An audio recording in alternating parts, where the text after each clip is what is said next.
Allah turunkan kemudian petunjuk pedoman berkehidupan supaya misi itu sukses dituntaskan. Ini bukti kasih Allah kepada kita. Tidak pernah memberikan kepada kita sebuah tugas berkehidupan kecuali diberikan perangkatnya. Demi Allah saya katakan, saking sayangnya Allah kepada kita, tidak pernah menugaskan apapun kepada hamba itu. Yang sering kita sebut dengan ujian itu. Jadi nggak mungkin setiap hamba itu diuji kalau tidak diberikan perangkat untuk menyelesaikan ujian itu. Jadi Allah tuh saking sayangnya, satu, menginginkan kita selalu tenang, senang, menginginkan kita terhormat. Jadi kurang sayang apa lagi? Kurang sayang apa lagi?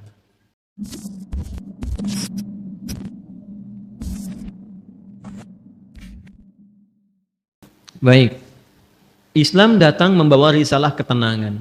Dan memang Nabi Adam pun ketika pertama kali bertugas di bumi, Allah memerintahkan untuk memulai tugasnya di bumi itu langsung oleh Allah difirmankan, semua misi yang dikerjakan oleh Adam alaihissalam itu yang paling menariknya adalah disertakan dengan konsepsi ketenangan dan kesenangan. Jadi sebetulnya aktivitas dunia itu kalau kita mengikuti tuntunannya, itu prinsipnya itu tenang dan senang. Ingat itu ya, tenang dan senang. Baik.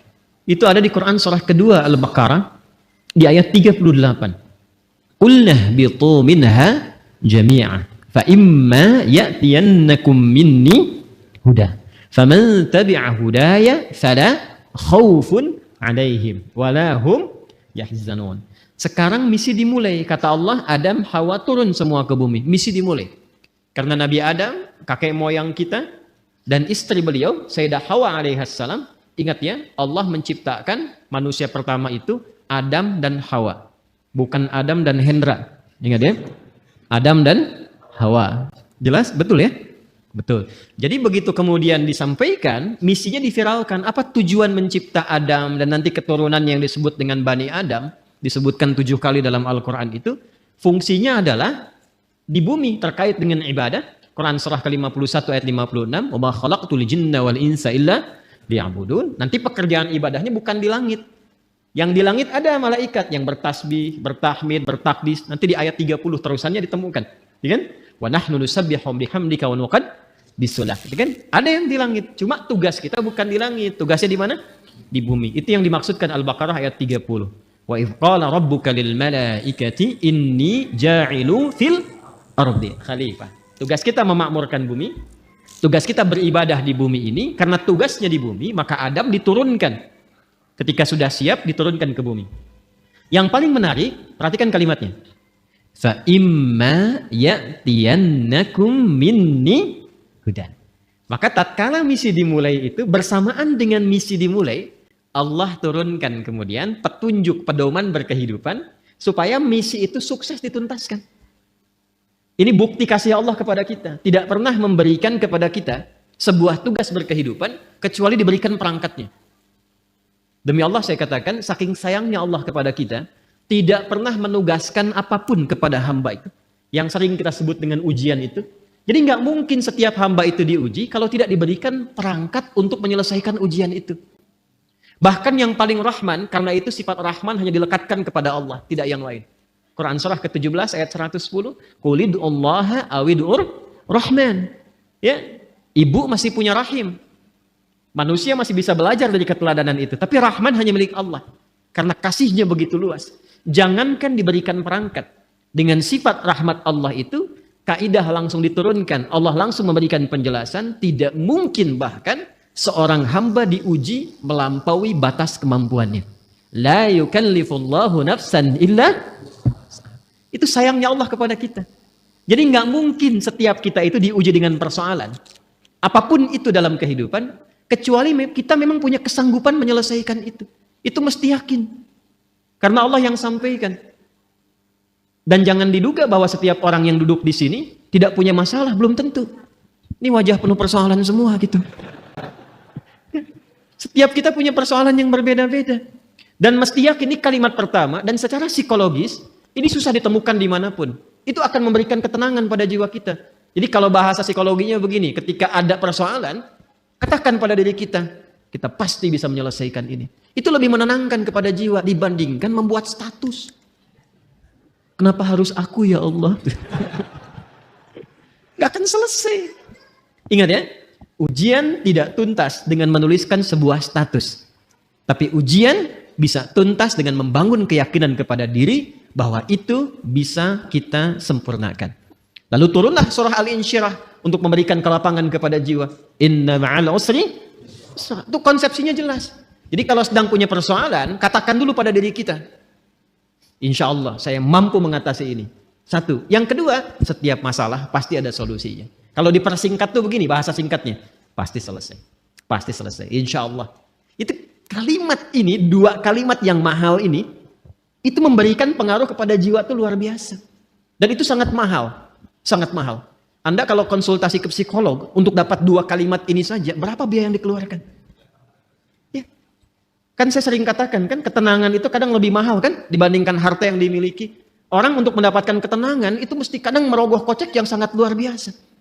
Karena itu seringkali ketenangan itu tidak bisa dibandingkan dengan materi yang didapatkan. Masih ingat kan pertanyaan yang sering saya ajukan? Pilih mana? Kaya tapi gelisah atau miskin tapi tenang? Masih ingat 2 tahun lalu? Kaya tapi gelisah atau miskin tapi tenang? Coba. Nggak ada pilihan ketiga. Nggak mudah kan? Baik. Nah, karena itu konsepsi dasar, dalam kita berkehidupan itu mesti tenang. Saya kalau mengajar Andanya nggak tenang, nggak mungkin pelajaran bisa disampaikan. Saya pun kalau sedang tidak tenang, nggak mungkin bisa menyampaikan materi dengan baik. Ketenangan itu penting. Karena itulah ketika Adam mulai diturunkan ke bumi, kalimatnya. Faman tabi'a hudaya, fala khaufun. Fala khauf itu tidak ada kegelisahan. Apa lawannya gelisah? Tenang. Jadi konsepsi dasar keberhidupan di bumi itu sesungguhnya penuh dengan ketenangan. Dasarnya itu. Kapan ketenangan itu tiba? Faman tabi'a hudaya. Ketika petunjuknya diikuti. Jadi kalau ada keberhidupan kita dalam konteks apapun, apakah di rumah tangga, di pekerjaan di kantor, kehidupan sosial, yang membuat kita tidak lebih tenang, boleh jadi, maaf, bukan karena jabatan yang kurang tinggi. Mungkin bukan hartanya kurang banyak. Bukan karena gelar belum banyak terkumpul. Boleh jadi interaksi kita dengan pedoman yang telah Allah tetapkan itu belum tinggi. Coba keluarkan pedomannya. Kemudian walahum yahzanun. Dan tidak larut dalam kesedihan. Apa lawannya sedih? Senang. Harusnya keberhidupan di bumi itu konsepnya tenang dan senang. Mau di sini, senang. Mau di sana, senang. Di sini, di sana, di mana-mana. Itu memang konsep dasar berkehidupan. Kapan itu terjadi? Kapan? Bukan untuk disyairkan, dilirikan, tapi untuk dikaji. Ketika faman tabi'a hudaya, ketika pedoman itu diikuti. Karena itu, saking rahmannya Allah kepada kita dari sejak generasi Adam alaihissalam, kemudian berganti berketurunan, Adam, Hawa menyatu melahirkan keturunan. An-Nisa ayat yang pertama, ya ayyuhan nasu taqu rabbakumul ladzi khalaqakum min nafsin wahidah wa khalaqa minha wa batha minhuma rijalan katsiran wa nisaa wattaqullaha alladzi tasaaluna bihi wal arham innallaha kana 'alaikum raqiba. Adam, Hawa, Quran surah 4 ayat 1 menyatu melahirkan keturunan lelaki dan perempuan. Lalu menyebar semuanya ini. Berbeda-beda tempat. Ya, boleh jadi beda RT, beda RW, beda kecamatan sampai beda benua. Bahkan sukunya bisa tidak sama. Dalam bahasa Arab perbedaan komunitas disebut dengan sya'bun, jamaknya disebut syu'ubun. Suku disebut dengan qabilah, kabilah jamaknya qabail. Maka turun Quran surah ke-49 ayat ke-13. Ya ayyuhan nasu, hei semua manusia yang berinteraksi dalam kehidupan. Jadi kalau disebutkan nas itu sifat manusia yang punya sifat sosial, akan butuh orang lain. Pasti berinteraksi. Kata Allah, hei semua manusia tanpa kecuali, yang dekat, menengah, ataupun jauh. Jadi yang merasa dekat dengan orang lain, dekat dengan Allah, atau menengah, ataupun tinggalnya di tempat yang jauh. Karena ya itu panggilan disebutkan 361 kali dalam Al-Quran, memanggil dengan semua jarak. Ayyuha, ayyunya munada, haknya tanbih. Ayyuha disebutkan 150 kali dalam Al-Quran, berfungsi untuk menguatkan dan mengingatkan. Kata Allah, saya tegaskan, saya ingatkan. Kalian semua itu, inna khalaqnakum min dzakari wa untha. Dengan keagunganku. Jadi, saking kita itu dinilai tinggi oleh Allah, Maka ayatnya dibuka dengan kata inna, menggunakan bentuk ta'zimun nafsi li ta'zimi sya'ni. Rumus cepatnya begini, rumus cepatnya. Jika ada dalam Al-Quran dibuka dengan kata inna, naknya panjang, tidak pendek. Karena ada inna. Jelas? Wal 'asr. Quran surah 103. Wal 'asr. Innal insana lafi khusr. Itu yang pendek. Innal insan. Ya, itu inna di situ huruf taukid. Inna harfu nasbin wa taukidin tansibul isma wa tarfa'ul khabara mabniyun 'alal fathi la mahalla lahu minal i'rabi. Itu gramatikal nahwunya. Tapi kalau ada panjang inna, maka itu gabungan dari inna pendek plus na panjang, singkatan dari nahnu. Rumus cepatnya, kalau dibawa ke Quran terkait dengan Allah, jangan diartikan jamak. Awas, kita ini ngaji ilmu balaghah, jangan diartikan jamak, nggak tepat kalau jamak. Ya, karena itu kita harus bahas dengan ilmunya. Maka di ilmu balaghah nanti itu ada kaidah begini, ada kaidah nanti disebut dengan huruf-huruf menunjukkan ta'zimun nafsi, menghadirkan keagungan zat. Keagungan zat. Nah, menariknya di Quran itu, Allah kalau sudah menampilkan keagungan zatnya, itu selalu menggunakan kata inna panjang untuk memberikan kesan bahwa informasi yang disampaikan begitu agung. Jadi ada yang istimewa di informasi itu. Nggak sama dengan yang lain-lainnya. Ada yang mahal nilainya. Istimewa sekali. Saking istimewanya, Allah menghadirkan keagungan zatnya untuk menunjukkan keagungan informasi yang disampaikan. Contoh. Tiap hari ada siang, ada malam ya. Sebelum kehidupan berakhir. Malam itu kan normal. Setiap berganti, sekarang malam. Kemarin ada malam? Ada ya? Baik. Malam itu bahasa Arabnya lail. Tapi ketika yang ada istimewa di malam itu, makanya pakai tak di ujungnya. Dari lail jadi lailah. Saya tanya begini. Kemarin saat Ramadan, ada malam yang istimewa nggak? Namanya malam apa? Lailatul Qadar. Baik ya? Kalau ada tak berarti istimewa ya. Coba lihat surahnya, surah ke-97. Bukankah ketika menyebutkan malam Al-Qadar itu di depannya pakai inna panjang? Inna anzalnahu fi, untuk memberikan kesan bahwa informasi yang disampaikan begitu istimewa. Nah, kita ini manusia itu bukan makhluk biasa. Ini makhluk istimewa, Pak, Ibu. Jadi jangan melihat diri kita itu sebagai sesuatu yang rendah, tidak. Allah murka itu. Ya, kita itu makhluk yang istimewa. Saking istimewanya, itu Allah sudah menyampaikan dengan kalimat yang sangat indah dan menghiasi kita dengan segala kemuliaan dari ujung kepala sampai ujung kaki. Itu mulia. Buka Quran surah ke-17 Al-Isra ayat ke-70. Walaqad karramna bani Adam. Tuh, ada lam, ada qad. Lamnya taukid, qadnya tahqiq. Ya, jadi qad itu bisa tahqiq, bisa takrib, bisa taukid. Walaqad karramna, dan aku tegaskan kata Allah, aku jamin. Dengan keagunganku kata Allah, aku berikan semua sifat-sifat kemuliaan pada semua anak cucu Adam. Jadi dari ujung kepala sampai ujung kaki itu kita itu mulia. Ingat, harus paham ini ya. Saking mulianya kita ini dijaga oleh Allah supaya semua bagian tubuh kita itu tidak berinteraksi dengan segala yang bersifat hina. Karena itu semua fungsi tubuh kita harus digunakan pada yang baik-baik, pada yang mulia-mulia. Untuk itulah kenapa ada ayat turun membimbing tentang bagaimana cara menatap. Jadi melihat saja diatur. Kalau binatang kan tidak diatur. Coba lihat, monyet kan segera dilihat kan? Halo? Kenapa jadi tegang begini? Coba keragunan. Lihat monyet. Monyet segala dilihat kan? Apa saja dilihat? Pisang dilihat. Kacang dilihat. Antum dilihat. Ibu-ibu mau pakai jilbab, mau nggak pakai jilbab, dilihat juga. Mau yang ada aurat, yang terbuka aurat, yang tertutup, dilihat juga. Itu siapa? Monyet. Saya ulang, itu siapa? Monyet.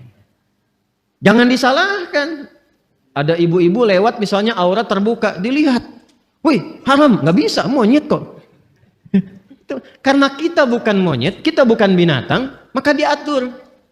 Penglihatannya diatur, jangan melihat yang tidak mulia kata Allah, karena matamu itu mulia. Maka turunlah Quran surah Cahaya, surah 24 ayat 30 untuk laki-laki, ayat 31 untuk perempuan.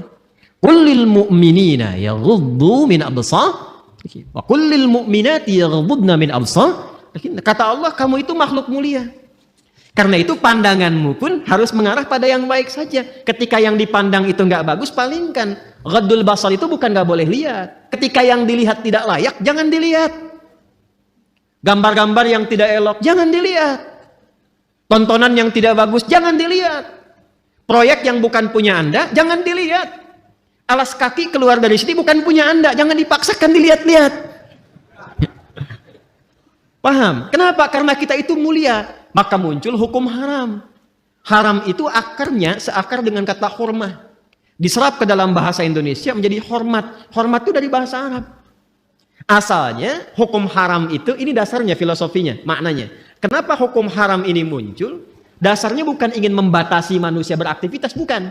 Tapi Allah menginginkan kehormatan kita terjaga. Jangan dilakukan. Kalau kamu mengerjakan ini, kehormatan kamu runtuh di hadapan Allah dan manusia. Coba silahkan cek. Kalau ada orang mencuri dan diketahui mencuri dipublikasikan, kehormatannya runtuh tidak? Runtuh. Pezina diketahui, runtuh. Pembegal, pencuri, perampok, koruptor, terbuka, runtuh. Allah tidak ingin. Allah tuh sayang dengan kita. Jangan sampai terjadi. Jadi tidak harus semua dilihat. Yang melihat semuanya tanpa batasan, siapa? Jadi kalau ada manusia ingin selalu melihat tanpa ada batasan, ya patut dipertanyakan, di mana nilai kemanusiaannya? Jelas sampai di sini? Ini gambaran ujung kepala sampai dengan ujung kaki. Jadi Allah tuh saking sayangnya, satu, menginginkan kita selalu tenang, senang, menginginkan kita terhormat. Jadi kurang sayang apa lagi? Kurang sayang apa lagi? Nah, dan yang paling menarik adalah ketika kita terlahir ke muka bumi ini, diberikanlah kemudian bekal-bekal untuk mendapatkan itu semua. Ini karena edisi spesial, saya akan menggali ini saja, karena ini sekaligus yang memberikan sebuah petunjuk langsung dari Al-Quran dan hadis-hadis Nabi Muhammad SAW untuk mendapatkan ketenangan tadi, kenyamanan tadi, keterjagaan tadi. Maka sejak manusia terlahir, diberikanlah fitrah berkehidupan, ditanamkan dalam jiwanya yang akan menjaga dia tetap dalam status yang terhormat di hadapan Allah. Itulah potensi fitrah yang disebut dengan takwa. Maka turunlah Quran surah ke-91 di ayat 7 sampai dengan ayat 10. Wa nafsi wa ma sawwaha. Dan demi jiwa setiap manusia yang disempurnakan penciptaannya. Fa'alhamaha fujuraha wa taqwa. Maka demi menyempurnakan itu ditanamkanlah pada dirinya fitrah, potensi-potensi kebaikan, yaitu satu katalisnya namanya fujur, dan inti hidup berkebahagiaan itu yang disebut dengan takwa. Tugas kita adalah mengoptimalkan fitrah potensi takwa ini. Jadi kalau kita bisa keluarkan itu, naik cahayanya, naik ke mata, itu mata tidak akan pernah menatap kecuali yang baik-baik saja. Turun ke lisan orang yang sudah punya takwa, itu lisannya akan terjaga. Tidak pernah dia bertutur kecuali yang mulia saja. Sampai ke ujung kaki. Kalau sudah jadi mendapati bagian dari takwa itu, maka berubah nanti namanya. Kalau sendiri disebut taqi, kalau jamak disebut muttaqin. Kalau jamak disebut apa? Muttaqin. Orang kalau sudah mendapatkan muttaqin statusnya dan dia berlatih dengan amalan-amalan khusus, maka Allah jamin semua gerak langkah hidupnya akan langsung dibimbing oleh Allah dan dipastikan semua aktivitasnya berdampingan dengan kesuksesan dan kebahagiaan. Itu konsepsi dasar di ayat 2 sampai dengan 5 di surah Al-Baqarah.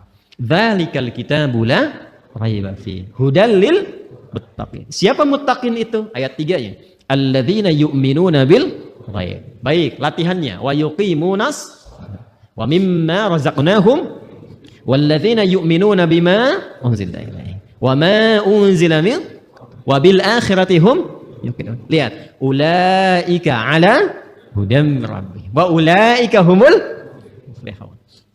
Langsung ke ayat 5. Mereka itulah orang-orang yang akan selalu diberikan bimbingan oleh Allah dalam setiap langkah hidupnya. Tidak ada yang paling indah kecuali mendapatkan bimbingan Allah. Hidayah itu Coba citrakan sebagai bimbingan. Ya, betul petunjuk dalam bahasa Arab. Petunjuk betul. Tapi petunjuk itu kalau kita tarik lebih dekat jadi terbimbing kita kan? Bimbingan dalam berkehidupan. Ada orang-orang yang selalu dibimbing Allah. Lisannya bertutur dibimbing. Bekerjanya dibimbing. Dan itu mahal. Ada orang yang ingin mendapatkan itu sampai rajin tahajud. Kan diantara manfaat tahajud itu kan mendapatkan bimbingan Allah. Ya, Quran surah ke-17 masih ingat? Ayat 79 itu sampai dengan ayat 81. Wa minal laili fatahajjad bihi nafilatal laka asa ay yab'atsaka rabbuka maqaman mahmuda. Kemudian apa yang terjadi? Wa qur rabbi adkhilni mudkhala sidqin wa akhrijni mukhraja sidqin waj'al li lil muttaqina masyaallah waj'al li min ladunka sultanan nasira. Jadi teman-teman sekalian, itu mahal itu. Untuk dapat hudan itu, bimbingan Allah yang menyertai aktivitas kita, ada amalan-amalan dasarnya setiap hari. Tahajud, Quran, itu jangan salah tuh. Makanya saya tuh sering cerewet, dekati Quran, sampai bikin komunitas, ya sampai kita mencoba untuk menjadi bagian ahli Quran. Karena mahal, yang dicapai itu bukan sekedar interaksinya, bimbingan Allahnya, kebahagiaannya gitu, ya, kesuksesannya. Pertanyaan terbesarnya, apakah sampai detik ini kita sudah menjadi bagian dari insan bertakwa atau belum? Kalau sudah mendapati itu, kita bagaimana cara mempertahankannya? Kalau belum mendapati itu, bagaimana mengoptimalkannya? Itu yang coba kita gali di pertemuan malam hari ini. Kita akan mengaji malam ini dengan nuansa ilmiah yang tinggi.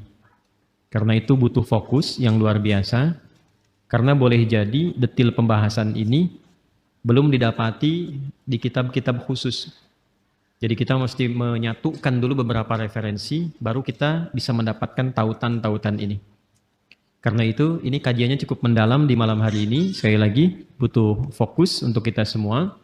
Kemudian nanti ada beberapa yang ingin saya tuliskan juga, dan ini akan menentukan pengenalan jati diri kita kepada diri kita masing-masing.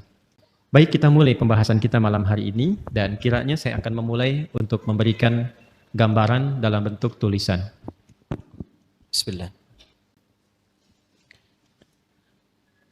Mohon untuk dicek terlebih dahulu. Terdengar suara saya insyaallah? Baik ya. Di luar mudah-mudahan jelas ya suara saya. Kalau saya menulis di sini kelihatan di sana? Ya, sudah pasti tidak, sudah pasti. Jadi kalau kelihatan Anda luar biasa gitu. Saya ingin memastikan aja gitu kan. Baik. Nanti kalau ada sebagian sisi tidak terlihat, bisa nanti di-review ya, pada kajian yang telah terekam di YouTube, nanti dicek kembali. Dan memang dalam kehidupan itu seperti itu. Kita tidak bisa memuaskan semua kalangan. Ya. Yang bisa kita lakukan memberikan yang terbaik, sekalipun tidak mengharapkan kepuasan bagi seluruh kalangan. Jelas sampai di sini? Baik ya. Ibu kelihatan Bu? Belum ya, belum saya tulis. Luar biasa. Baik, bismillah. Ini saya akan membuat seperti ini dulu. Nah. Oke. Enak ya. Kurang lebih kotak seperti ini. Sudah? Baik. Lalu saya buat lagi lebih kecil skalanya. Seperti ini. Ya. Kadang-kadang orang sekarang ada yang membuatnya seperti ini. Ya. Kita hapus saja ya. Jangan menggoda, saya sudah berkeluarga. Dah, oh susah dihapus rupanya. Memang kalau hati sudah tersakiti agak sulit untuk dikembalikan. Dah. Ya sudahlah, ini bagian yang terakhir. Ini takin begini. Ya, baik. Gambar apa ini? Sudah ya? Baik, lihat baik-baik sekarang. Sekarang baru akan saya berikan namanya. Kotak besar, bagian terluar, kita tuliskan dengan nama Sodrun. Sodrun, Sod, Dal, Ra. Jamaknya Sudur. Sudah? Tenang, pelan-pelan dulu. Saya tes ya. Kotak besar bagian terluar diberi nama dengan apa? sadrun. Jamaknya apa? Sudurun. Di dalam kotak ini ada yang skalanya lebih kecil. Yang kedua nih, setelah kotak yang besar, di dalamnya ada lagi. Ini ilustrasi saja ya. Saya buat kotak lagi, diberi nama qalbun. Qalbun. Jamaknya qulubun. Namanya qalbun, jamaknya apa? Qulubun. Baik. Pelan-pelan. Di dalam kotak ini ada yang paling kecil. Ingat, ada 3 ya. Ada 3. 1 sodrun, jamaknya sudurun. Kedua qalbun, jamaknya qulubun. Yang paling dalam ini namanya nafsun. Nafsun.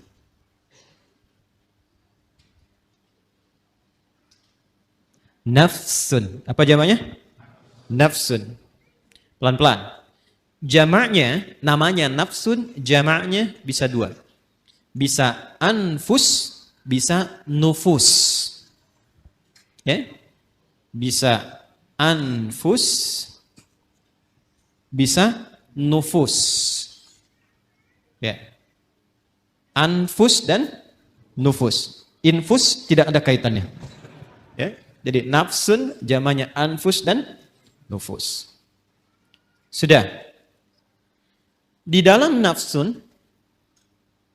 ini ada 2 fitrah yang Allah tanamkan dalam jiwa kita. Dan ini inti kehidupan kita ada di sini. Inti kehidupan kita. Jadi seseorang mengalami kehidupan kalau tinjauan dari fisikanya, biologinya, kan? Ketika jiwanya, rohnya sudah ada, maka dia mulai bergerak, maka dipandang hidup. Tapi bagaimana dia bergerak itu ada inti kehidupannya. Maka di dalam nafsun ini ada inti hidup kita. Ada 2 ditanamkan di dalamnya. 1, ada kutub positif, disebut dengan takwa. Ada lawan dari sini, terlihat sekilas lawan. Padahal nanti intinya sebetulnya sebagai katalis ya, untuk mensupport supaya nilai takwa ini muncul. Yang kedua disebut fujur namanya. Dan ini nanti sifat kehidupan, ini akan seperti ini. Selalu ada positif, negatif. Kutub positif, kutub negatif. Apapun itu, kalau mau ditarik ke dunia elektrik juga seperti itu. Di baterai itu kan ada kutub positif, ada kutub negatif. Di kimia itu, di atom ada proton, ada elektron. Gitu kan ya? Baik. Kita lepaskan dulu semua itu. Kita kenali diri kita saja, supaya tidak terlampau melebar. Nah ini inti jiwa kita itu, di dalam diri kita yang terdalam, itu ada ini, ada takwa dan fujur. Dalilnya apa? Ke Quran surah 91 Asy-Syams. Ayat 7 sampai 10 tadi yang Anda tuliskan yang pertama kali. Wa nafsin wa ma sawaha. Dan demi nafas ini. Demi jiwa, demi nafas. Yang telah sempurna penciptaannya. Ya, sawwa itu sempurna. Kapan itu sempurna menjadi nafas? Ketika roh mulai masuk ke dalam diri, ke dalam jasad. Di usia 4 bulan. Jadi usia 4 bulan itu roh ditiupkan menyatu ke dalam jasad. Pelan-pelan. Dari mana taunya? Nanti dibuka hadis Nabi Muhammad SAW. Kalau paling mudah mungkin lihat saja Al-Arba'in, kan lebih mudah diakses ya. Hadis nomor keempat dari sahabat Abdullah bin Mas'ud radhiyallahu taala anhu. An Abi Abdurrahman Abdullah bin Mas'ud radhiyallahu taala anhu. Qala Rasulullah sallallahu alaihi wasallam wa huwa sadiqul masduq. Inna ahadakum yujma'u fi batni ummihi 40 yawman nutfah. Thumma yakunu mithla dhalika 'alaqa, thumma yakunu mithla dhalika mudghah. Thumma yursalu ilaihi al-malak fayanfukhu fihi ruh. Jadi, setiap kita anak cucu Adam dicipta oleh Allah, berproses dalam rahim ibundanya itu 40 hari pertama, proses percampuran antara spermatozoa dengan ovum. 40 hari kedua membentuk zigot. Mulai menempel di dinding rahim, mulai berproses. 40 hari ketiga menjadi mudghah, sebentuk daging kerantan. Mulai ada bentuknya di 40 hari ketiga ini, baru kemudian diutus malaikat untuk meniupkan roh dengan izin Allah Subhanahu wa taala. 40 hari ketiga, 40 hari dikali 3, berapa jumlahnya? 120 hari. Kalau 1 bulan itu kita genapkan misal 30 hari, 120 bagi 30 berapa? 4. Maka bertemu 4 bulan. Jadi ketika ada seseorang mengandung, seorang ibu misalnya, maka usia 4 bulan kandungan itu roh ditiupkan. Sudah ada roh tertanam. Dan nanti amalannya sudah beda, ingat. Antara roh belum masuk dengan roh sudah masuk, itu berbeda amalannya. Nanti supaya tidak melebar, lain waktu kita bisa buat kurikulum tersendiri tentang itu. Ayatnya ada semua. Ada semua. Jadi apa amalan suami istri, amalan suami, amalan istri, amalan suami terkait nafkah, ada. Jangan sampai membawa sesuatu yang haram. Dibawa ke rumah, diolah oleh istri, dimakan, masuk ke kandungan. Janin itu kasihan. Belum terlahir sudah mengonsumsi yang haram, itu bahaya itu. Bahaya. Dan nanti mengembalikannya nggak mudah. Ya, yuk pelan-pelan. Kembali ke sini. Nah, usia 4 bulan kandungan, ditiupkan roh. Di situ kemudian terjadi dialog kita untuk berkomitmen menuhankan Allah. Nanti ada diabadikan di Quran surah ke-7 Al-A'raf ayat 172. Tadi saya berjanji detailnya tidak saya tuliskan dulu. Ini untuk melengkapi apa yang tadi disampaikan. Wa idh akhadha rabbuka min bani adama min zuhurihim dzurriyyatahum wa ashhadahum ala anfusihim alastu bi rabbikum qalu bala syahidna. Jelas sampai sini? Nah, ini usia 4 bulan kandungan. Ketika roh ditiupkan, menyatu kemudian dengan jasad, maka berubah nanti namanya menjadi nafas. Jelas? Berubah menjadi apa? Nafas. Dari sini kemudian muncullah tanda-tanda keberhidupan. Makanya diserap ke dalam bahasa Indonesia dengan nafas. Seseorang dikatakan hidup bila masih ada tanda-tanda nafas. Itu dalam bahasa Indonesianya. Paham sampai sini? Nah, ketika sempurna itu, dari mana taunya? Roh masuk ke dalam fisik, kemudian sempurna penciptaan jadi nafas ini. Nanti lihat di Quran surah ke-15, ayat 28. Quran surah 15, Al-Hijr, ayat ke-28. Wa idh qala rabbuka lil malaikati inni khaliqum bashara min salsalim min hama'im masnun. Teruskan ayatnya. Fa idza sawaituhu. Nah, ini ada kalimatnya sawaituhu. Fa idza sawaituhu wa nafakhtu fihi min ruhi. Maka bila aku telah sempurnakan sawaituhu penciptaannya itu dengan cara meniupkan roh, sudah masuk ke dalam bagian tubuhnya itu, ya, maka mulai sempurna penciptaan berproses di situ. Kata sawaituhu itu asalnya dari kata sawwa yusawwi, taswiyatan. Ya. Ini asalnya ya nih. Jadi makanya kalau bersambung dengan dhamir kembali ke ya. Sawwaitu tu'nya ke Allah, dhamir anak, ya. Hu-nya kembali ke kalimat semula, ke bashar. Fa idza sawaituhu, maka bila makhluk manusia ini mulai akan masuk fase sempurna penciptaannya. Jadi kalau tampilan fisiknya disebut bashar. Nanti ada 5 nama ya. Agak lompat sedikit, manusia setidaknya disebut dengan 5 nama. Bashar 35 kali disebutkan dalam Al-Quran. Dan ini nama pertama saat diciptakan untuk memberikan info pada malaikat dan jin bahwa materi dan tampilan fisiknya nggak sama dengan malaikat dan jin. Di malaikat diciptakan duluan, baru kemudian jin. Kalau malaikat dari cahaya, kalau jin dari api, bukan sekedar api. Ya, api yang menyambar-nyambar. Makanya ayat 27-nya disebutkan jin dulu. Quran surah ke-15 ayat 27 itu jin dulu. Wal janna khalaqnahu min qablu min naris samum. Dan kalangan jin itu diciptakan sebelum manusia, bahan dasarnya api yang menyambar-nyambar, menyala. Manusia beda, disebut dengan bashar. Menunjuk pada tampilan kulit yang halus, secara fisikal beda dengan malaikat dan jin. Ini kata dasarnya sawwa nih. Ya, sempurna. Jadi ketika disebut sempurna itu, kalau rohnya sudah masuk ke dalam jasad. Ketika masuk itu menjadi nafas. Dari mana taunya? Tafsir ke Quran surah 91. Ayat 7 itu sampai dengan 8. Wa nafsin wa ma sawwaha. Dapat sawanya nih. Ya, dan demi nafas yang telah sempurna tertanam, sempurna, tercipta dalam jiwa itu, menyatu ke dalam tubuh kita itu, maka ketika sempurna itu terjadi, diilhamkanlah fa'alhamaha fujuraha wa taqwaha. Nah, jadi dalam jiwa setiap kita yang hidup itu ada inti kehidupan. Intinya di sini, fokus ini ya. Ini yang paling penting. Intinya ini, takwa ini. Jadi generator hidup kita itu ada di jiwa takwa. Kutub positifnya. Sederhananya, bahasa singkatnya, Jadi kalau kita gali terlalu panjang nanti, kecuali kalau mau ngaji sampai subuh. Mau sampai subuh di sini? Silakan, saya jam 9 selesai. Ini panjang nih, karena harus membahas 115 kata dalam Al-Quran. Nanti takwa disebutkan 115 kali dan derivasinya. Lawannya nafsu 115, jadi kalau mau bahas itu, mungkin bisa sampai subuh yang 2 hari ke depannya. Takwa secara singkatnya saja, adalah akumulasi setiap sifat-sifat kebaikan. Dalam istilah Al-Quran, sifat baik itu seringkali ditampilkan dengan diksi atau dengan kata khair namanya.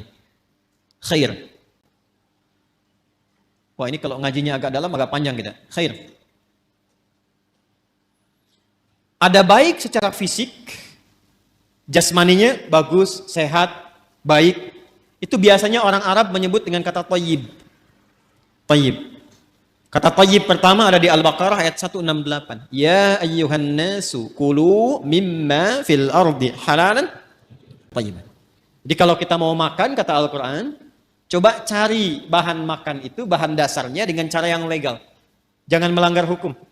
Jangan mencuri, jangan korupsi, jangan merampok, membegal, mengambil hak orang lain, jangan dilakukan. Kalaupun sudah dapat dengan cara yang halal, maka cari yang dikonsumsi itu yang menyehatkan untuk tubuh. Jadi tidak semua yang diinginkan itu mesti dimakan. Ini satu kalimat ini kalau benar dipraktekkan, insya Allah tubuh kita itu sehat. Jadi kata Al-Quran kalau mau makan, cari yang menyehatkan. Boleh, silahkan. Mungkin variasi menunya ada. Tapi sekiranya tidak menyehatkan, tidak harus dikonsumsi. Jelas ya? Itu indah sekali. Sehingga membuat tampilan fisik kita itu sehat. Sambal, bagus. Tapi sambal satu baskom, tidak bagus. Membuat fisiknya sehat, kuat, itu namanya apa? Thayyib. Tapi kan tidak semua yang fisiknya sehat itu, sifatnya juga sehat.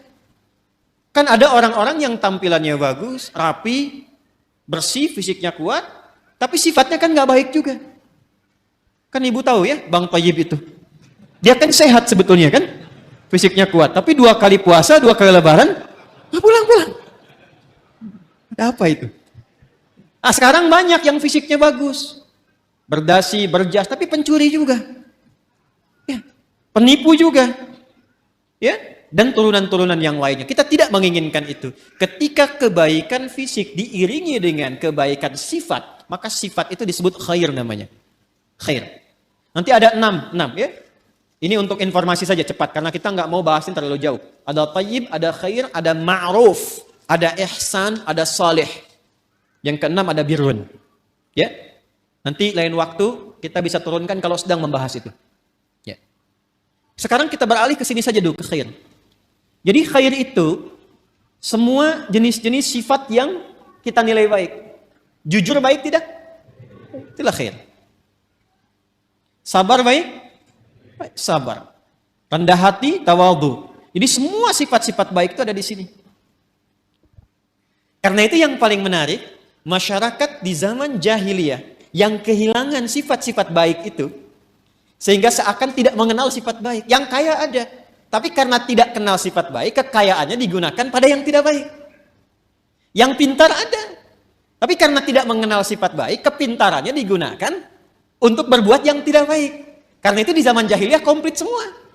Pezina banyak, pemabuk ada, pembegal komplit, bahkan sekampung begal semua ada di kota Ghifar itu. Ya, ada semuanya. Tapi ketika Allah Subhanahu wa taala menghendaki memilih Rasulullah sallallahu alaihi wasallam, memberikan pencerahan, membawa risalah rabbaniyah dengan Al-Qur'an itu, maka alhamdulillah berhasil merubah, mentransformasikan dari masyarakat jahiliyah, dikenalkan sifat-sifat baik lewat Quran itu. Ditunjukkan, dibimbing. Sehingga berubah. Kebayang enggak teman-teman sekalian? Enggak kan? Kan belum saya sebutkan. Dari yang tadinya itu keras, preman, jadi kekerasannya dialihkan pada ketegasan. Sehingga dibawa kemanapun jadi berkeadilan. Yang tadinya itu seorang yang royal, ya, dibawa kepada sifat-sifat sedekah, jadi senang berbagi. Yang tadinya angkuh, jadi tawadhu. Sehingga ketika mereka pun kemudian ikut Nabi ke Yathrib, Yathrib itu satu tempat yang sangat tertinggal jauh, ekonominya resesi, di bawah resesi. Kencang lah. Konflik sosialnya tinggi. Aus Khazraj itu 6 abad belum pernah selesai pertikaiannya. Dibawa risalah ke sana, sifat-sifat ini muncul, jadi berubah menjadi suasana kota yang tercerahkan. Semua sifat baik ada di situ dan kisahnya viral. Sampai viral ke seantara wilayah Jazirah Arab, sehingga kalau orang mengatakan ada orang jujur di mana? Di sana tuh, Yasrib itu. Kalau mau cari orang paling tawadu, ada di sana tuh. Sehingga ketika dikenal suasana kota, dalam bahasa Arab disebut Madinah. Yang tercerahkan penuh dengan cahaya munawwarah. Maka dikenallah sampai dengan sekarang Al-Madinah Al-Munawwarah. Maka dipersaksikan langsung oleh Allah Subhanahu wa taala perubahan itu dari kalangan-kalangan komunitas pada masa itu berubah dari jahiliyah menjadi punya sifat-sifat baik. Umat yang punya sifat-sifat baik disebut khair ummah. Maka turunlah Quran surah ketiga Ali Imran ayat 110 untuk memberikan keterangan itu. Kuntum khaira ummatin ukhrijat linnasi ta'muruna bil ma'ruf wa tanhauna 'anil munkar wa tu'minuna billah. Yang ingin saya katakan, kumpulan semua sifat-sifat baik ini kalau kita kumpulkan, akumulasinya itu ada di takwa di sini. Karena itu setiap manusia yang terlahir itu punya kecenderungan berbuat baik, siapapun dia. Itu diantara fitrah. Nah, ini yang disebut fitrah tuh ini. Jadi kembali ke fitrah itu kembali ke sini. Ya, kembali ke fitrah, kembali ke sini. Menjadi lebih meningkat, tereksplor jiwa takwanya. Apa di antara fitrah itu? Yang pokok 2. Satu adalah kecenderungan pada kebaikan. Karena itu manusia, sejelek apapun, itu tetap sebetulnya punya fitrah baik dalam jiwanya. Punya fitrah baik. Karena itu pencuri pun, itu pada hakikatnya nggak mau dicuri. Silahkan cek. Ya, pencuri pun nggak mau dicuri. Ya, siapapun penipu pun nggak mau ditipu. Kan saya pernah cerita 2 tahun lalu, masih ingat? 2 tahun lalu kan? Ya kan? 3 orang pencuri, 1 ketuanya, 1 asisten, yang 1 anggota kan? Begitu mereka mencuri itu, tiba-tiba setoran. Biasa setorannya sekian, yang 1 kurang, yang asisten. Begitu dicek ternyata dia nyimpan di belakang sakunya. Ketahuan, kata bosnya, kamu mencuri ya, padahal mereka baru mencuri. Jadi sejatinya setiap manusia itu tidak ingin berbuat curang. Hatinya pasti menolak. Nah, itu fitrah yang harus disentuh untuk kembali. Karena itu saya tidak terbiasa untuk mencela misalnya. Ya, yang sudah tercela itu nggak harus dicela lagi. Buang-buang energi mencela yang sudah tercela. Kita doakan sepanjang masih hidup dia punya hak untuk soleh. Orang salah itu, ingat ini ya, orang salah itu sepanjang masih berkehidupan tetap punya hak untuk soleh. Karena itu kita kewajibannya membantu dia untuk menemukan haknya itu. Jadikan jembatan diri kita. Kadang-kadang fikih dakwah itu bisa lebih bermakna dibandingkan dengan fikih-fikih terapan syariat. Jadi kadang-kadang yang didahulukan tuh fikih dakwah dulu, bukan hukum dulu secara fikih syariat. Contoh misalnya, di samping masjid ada orang Islam. Misal, di masjid manapun misalnya, ada orang Islam, tetangga masjid, dekat masjid. Ilustrasinya, ini masjid misalnya, di sini rumah, ya jarak 5 meter, ini speaker masjid ke sini misalnya. Ya. Sepeda ada, motor ada, mobil ada. Tapi masih belum mau ke masjid. Tetangga masjid mengaku beriman, nggak mau ke masjid. Apa hukumnya? Oh, bakar rumahnya. Enggak. Ya. Nah, sebelum kita berbicara hukum haram, hukum halal, hukum ini itu, kita baca dulu dengan fikih dakwah. Hukumnya ajak dia ke masjid. Paham? Minimal kita doakan dalam sujud. Masih ingat 2 tahun lalu? Selalu begitu kan kisahnya kan? 2 tahun lalu saya pernah cerita kan? Ya, 1 kali di satu tempat komplek bagus, tapi bukan di sini. Jangan khawatir warga di sini, bukan di sini. Sebelum saya ke sini. Ada cerita, Ustaz, komplek ini mewah bagus. Tapi warganya muslim belum senang ke masjid, sehingga safnya itu sedikit gitu. Oh, begitu Pak. Masya Allah saya bilang. Sudah didoakan? Sudah ditengok? Belum. Kalau begitu begini Pak. Besok Bapak beli buah. Habis subuh, libur, ya, Sabtu, dari masjid bawa buah, mampir ke rumahnya dia. Yang muslim itu yang belum ke masjid. Nanti Bapak ke situ, kalau dia tanya, Assalamualaikum, aja apa kabar? Bapak bilang, Waalaikumsalam warahmatullahi wabarakatuh. Dia, Bapak sehat, sehat. Saya kira Bapak sakit. Nggak kelihatan di masjidnya ada buah gitu. Coba aja dulu. Itu alhamdulillah tuh. Pekan depannya, nambah jamaah itu. Pulang ke masjid. Kadang-kadang itu masih didahulukan deh. Itulah khair. Itulah khair. Jadi akumulasi dari setiap ini, khair itu membentuk karakteristik apa? Takwa. Nah ini mesti dioptimalkan. Karena kalau ini keluar, setiap kita insya Allah otomatis jadi orang baik. Ya, pasti dia orang baik tuh, insya Allah. Karena Allah yang jamin. Ini mesti dioptimalkan. Nah untuk menjadikan percepatan ini keluar, maka ada katalisnya. Belajar kimia ya? Ya, kan ada ikatan-ikatan dia, termasuk yang mempercepat. Untuk mempercepat ini keluar, muncul. Ya, kalau mangga pengen cepat matang dia apa? Dikarbit ya, bahasa sederhana dikarbit ya. Ini ada katalis supaya cepat keluar ini muncul, maka diciptakanlah lawannya. Lawan ini sejatinya bukan lawan kontra, tapi untuk memberikan stimulus supaya yang ini cepat keluar. Disebutlah fujur namanya. Maka setiap ditemukan sifat baik di sini jujur, maka akan ada lawannya di sini di fujur. Misal, di sini ada jujur, di sini pasti ada dusta. Anda sekuat apapun membuat kalimat, tidak ada dusta di antara kita, tetap dustanya ada. Karena ini bawaan untuk mempercepat ini keluar. Sabar di sini ada amarah. Tawadu, rendah hati di sini ada sombong. Ya. Karena selalu berlawanan. Wa min kulli syai'in khalaqna zawjaini la'allakum tadhakkarun. Segala hal itu aku ciptakan berlawanan supaya kalian sadar, kata Allah, hanya aku yang tunggal, yang tidak punya pasangan. Itu ada di Quran surah 51 ayat 49. Nah, konsepnya begini. Teruskan. Wa nafsi wa ma sawwaha fa'alhamaha fujuraha wa taqwaha. Nah, konsep dasarnya ayat 9-nya. Kalau kita bisa mempraktekkan ini, insya Allah lebih damai, lebih tenang, lebih bahagia. Walaupun mempraktekkan tidak semudah mengucapkan.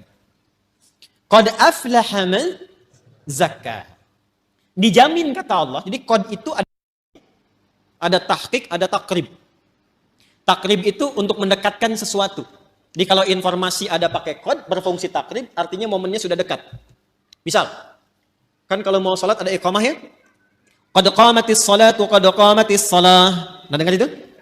Dengar ya? Qad qamatis salah, maksudnya apa? Salat sudah dekat, siap ditunaikan. Qadnya takrib di situ. Ada yang bermakna tahqiq, taukid, penguat, penjamin. Ya, yang di sini itu penjamin, penguat. Ya, qad aflaha man zakkaha. Kata Allah, aku jamin.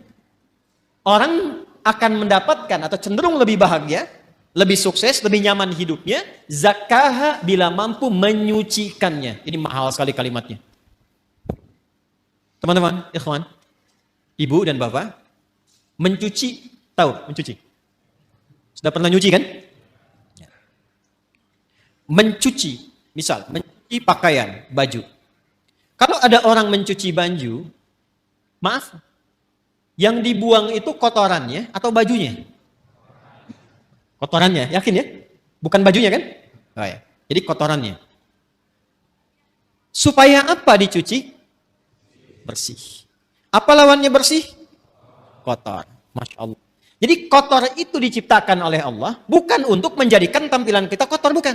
Tapi untuk menampakkan kebersihan. Sebab gak mungkin ada bersih kalau gak ada kotoran. Jadi filosofi kotor itu bukan untuk menjadikan kita menjadi kotor, bukan. Tapi supaya bersihnya tampak. Sebab kalau nggak ada kotornya ngapain dicuci? Jelas ya? Nah, jadi ini poinnya. Jadi cara membacanya itu, ini kalimatnya tinggi. Makanya dibacanya nanti pakai isti'arah di balaghah. Membacanya tinggi sekali. Jadi mencuci itu bukan bermaksud menghilangkan jiwanya, bukan. Bukan menghilangkan pakaiannya. Tapi ditampakkan lawannya ini supaya yang bersih muncul. Gelas bisa dilap. Kapan dilap? Kalau kelihatan ada debunya. Wajah dilap-lap. Kenapa? Karena ada kotoran yang tampak di wajah. Kalau nggak ada yang kotor, ngapain dilap? Jelas ya? Baik. Nah ini cara membacanya, terapkan ke sini.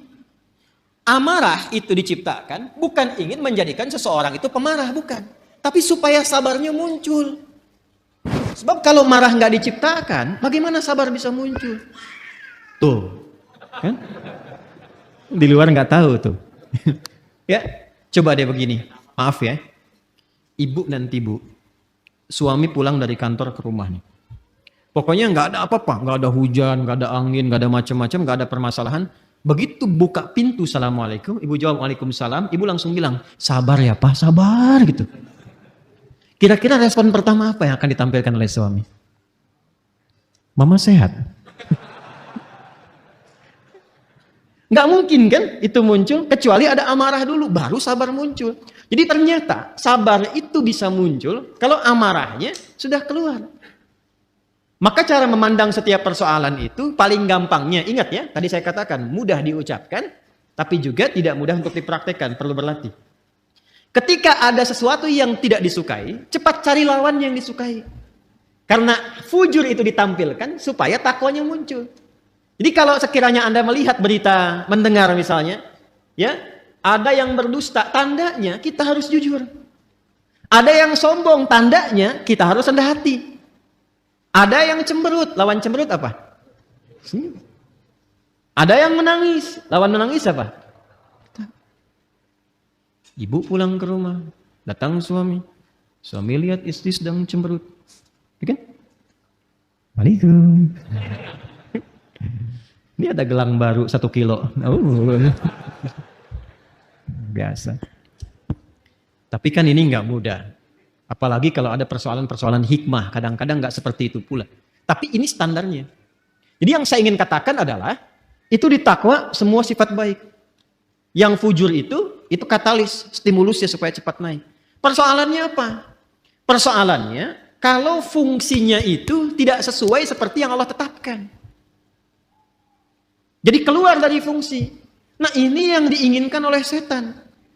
Setan itu, sejak mula dia mengajukan proposal untuk menggoda anak cucu Adam dan ikut turun ke bumi, dia sudah mengajukan permohonan kepada Allah untuk menggoda, memanfaatkan sifat fujur supaya dia berdiri sendiri, bocor, keluar punya jalur sendiri. Yang seharusnya mensupport takwa muncul, dibikin bocoran di sifat fujur itu supaya keluar sendiri punya jalur. Itu ada di Quran surah keempat An-Nisa ayat 118. Ya. La'anahullah. Kemudian dia berkata, "Waqala la'attakhidanna min 'ibadika nasiban mafruḍa." Coba Pak, lihat. Nanti kalau ngaji lagi bawa mushaf ya. Ya, Quran surah keempat ayat 118. Paling kanan tuh agak ke bawah. Setan dilaknat oleh Allah, lantas dia mengajukan permohonan. Ya Allah, perkenankan aku. Ya, berikan aku kesempatan untuk membuktikan aku lebih hebat dibandingkan dengan Adam, katanya. Selalu begitu. Caranya bagaimana? Aku ingin menggoda, memberikan sebuah jalan baru secara halus supaya satu bagian dari 2 bagian fitrah manusia itu, ya, aku berikan jalur sendiri supaya keluar. Dan dari situ muncul kemudian maksiat, keluar bergeser. Bergeser dari jalur yang benar itu disebut dengan fusuk, ya, pelanggarannya disebut dengan asa, sifatnya disebut dengan maksiat. Maka dibuatlah oleh setan itu sebuah jalur baru, ya, dengan cara yang halus, seakan-akan tak terasa, kayak air meresap tiba-tiba basah, gitu. Dalam bahasa Arab disebut dengan was-was. Maka dia masuk dari jalur ini, dari atas, sudur. Alladzi yuwaswisu fi, masuk lewat sini, menghembuskan penyakit ke kolbu juga, ya. Kemudian tembus ke sini ke nafas, jalurnya ke sini ke fujur. Perhatikan, fokus baik-baik. Yang seharusnya bersifat begini, menjadi katalis, dibikin jalur sendiri keluar ke sini. Sehingga apa? Ini amarah yang seharusnya mensupport sabar, dia keluar sendiri ke sini. Ya, kalau bahasa apa Rusianya tuh ujuk-ujuk ya. Ya. Ujuk-ujuk marah aja gitu, ya. Ini ke sini nih. Jadi ini keluar nih. Jadi kalau dia keluar sendiri, akhirnya menjadi sifat mandiri yang jelek, yang buruk, ya, yang buruk. Sesuatu yang buruk itu dalam bahasa Arab disebut dengan su namanya. Apa? Su. Jadi ini mandiri dikeluar nih, dusta keluar sendiri, amarah keluar sendiri. Maka dia keluar dari fujur ini kepada nafas. Keluarlah dari sini ini su.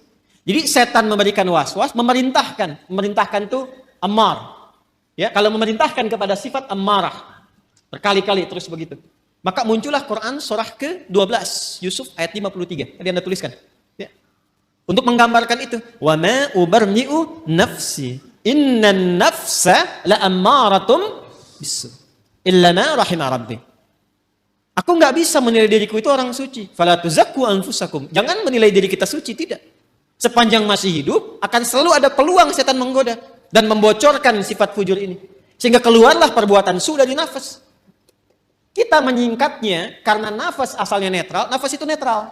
Tapi ketika yang keluar su, kita sering satukan nafas dengan su, jadi nafsu. Oh. Ini kan bahasa kita saja ini. Asalnya begitu. Padahal nafas itu netral tadinya. Ya, nafsu itu netral. Cuma kenapa menjadi negatif? Karena ini yang dimaksudkan. Su keluar dari sinilah, ammaratun bisu. Keluarnya dari sini.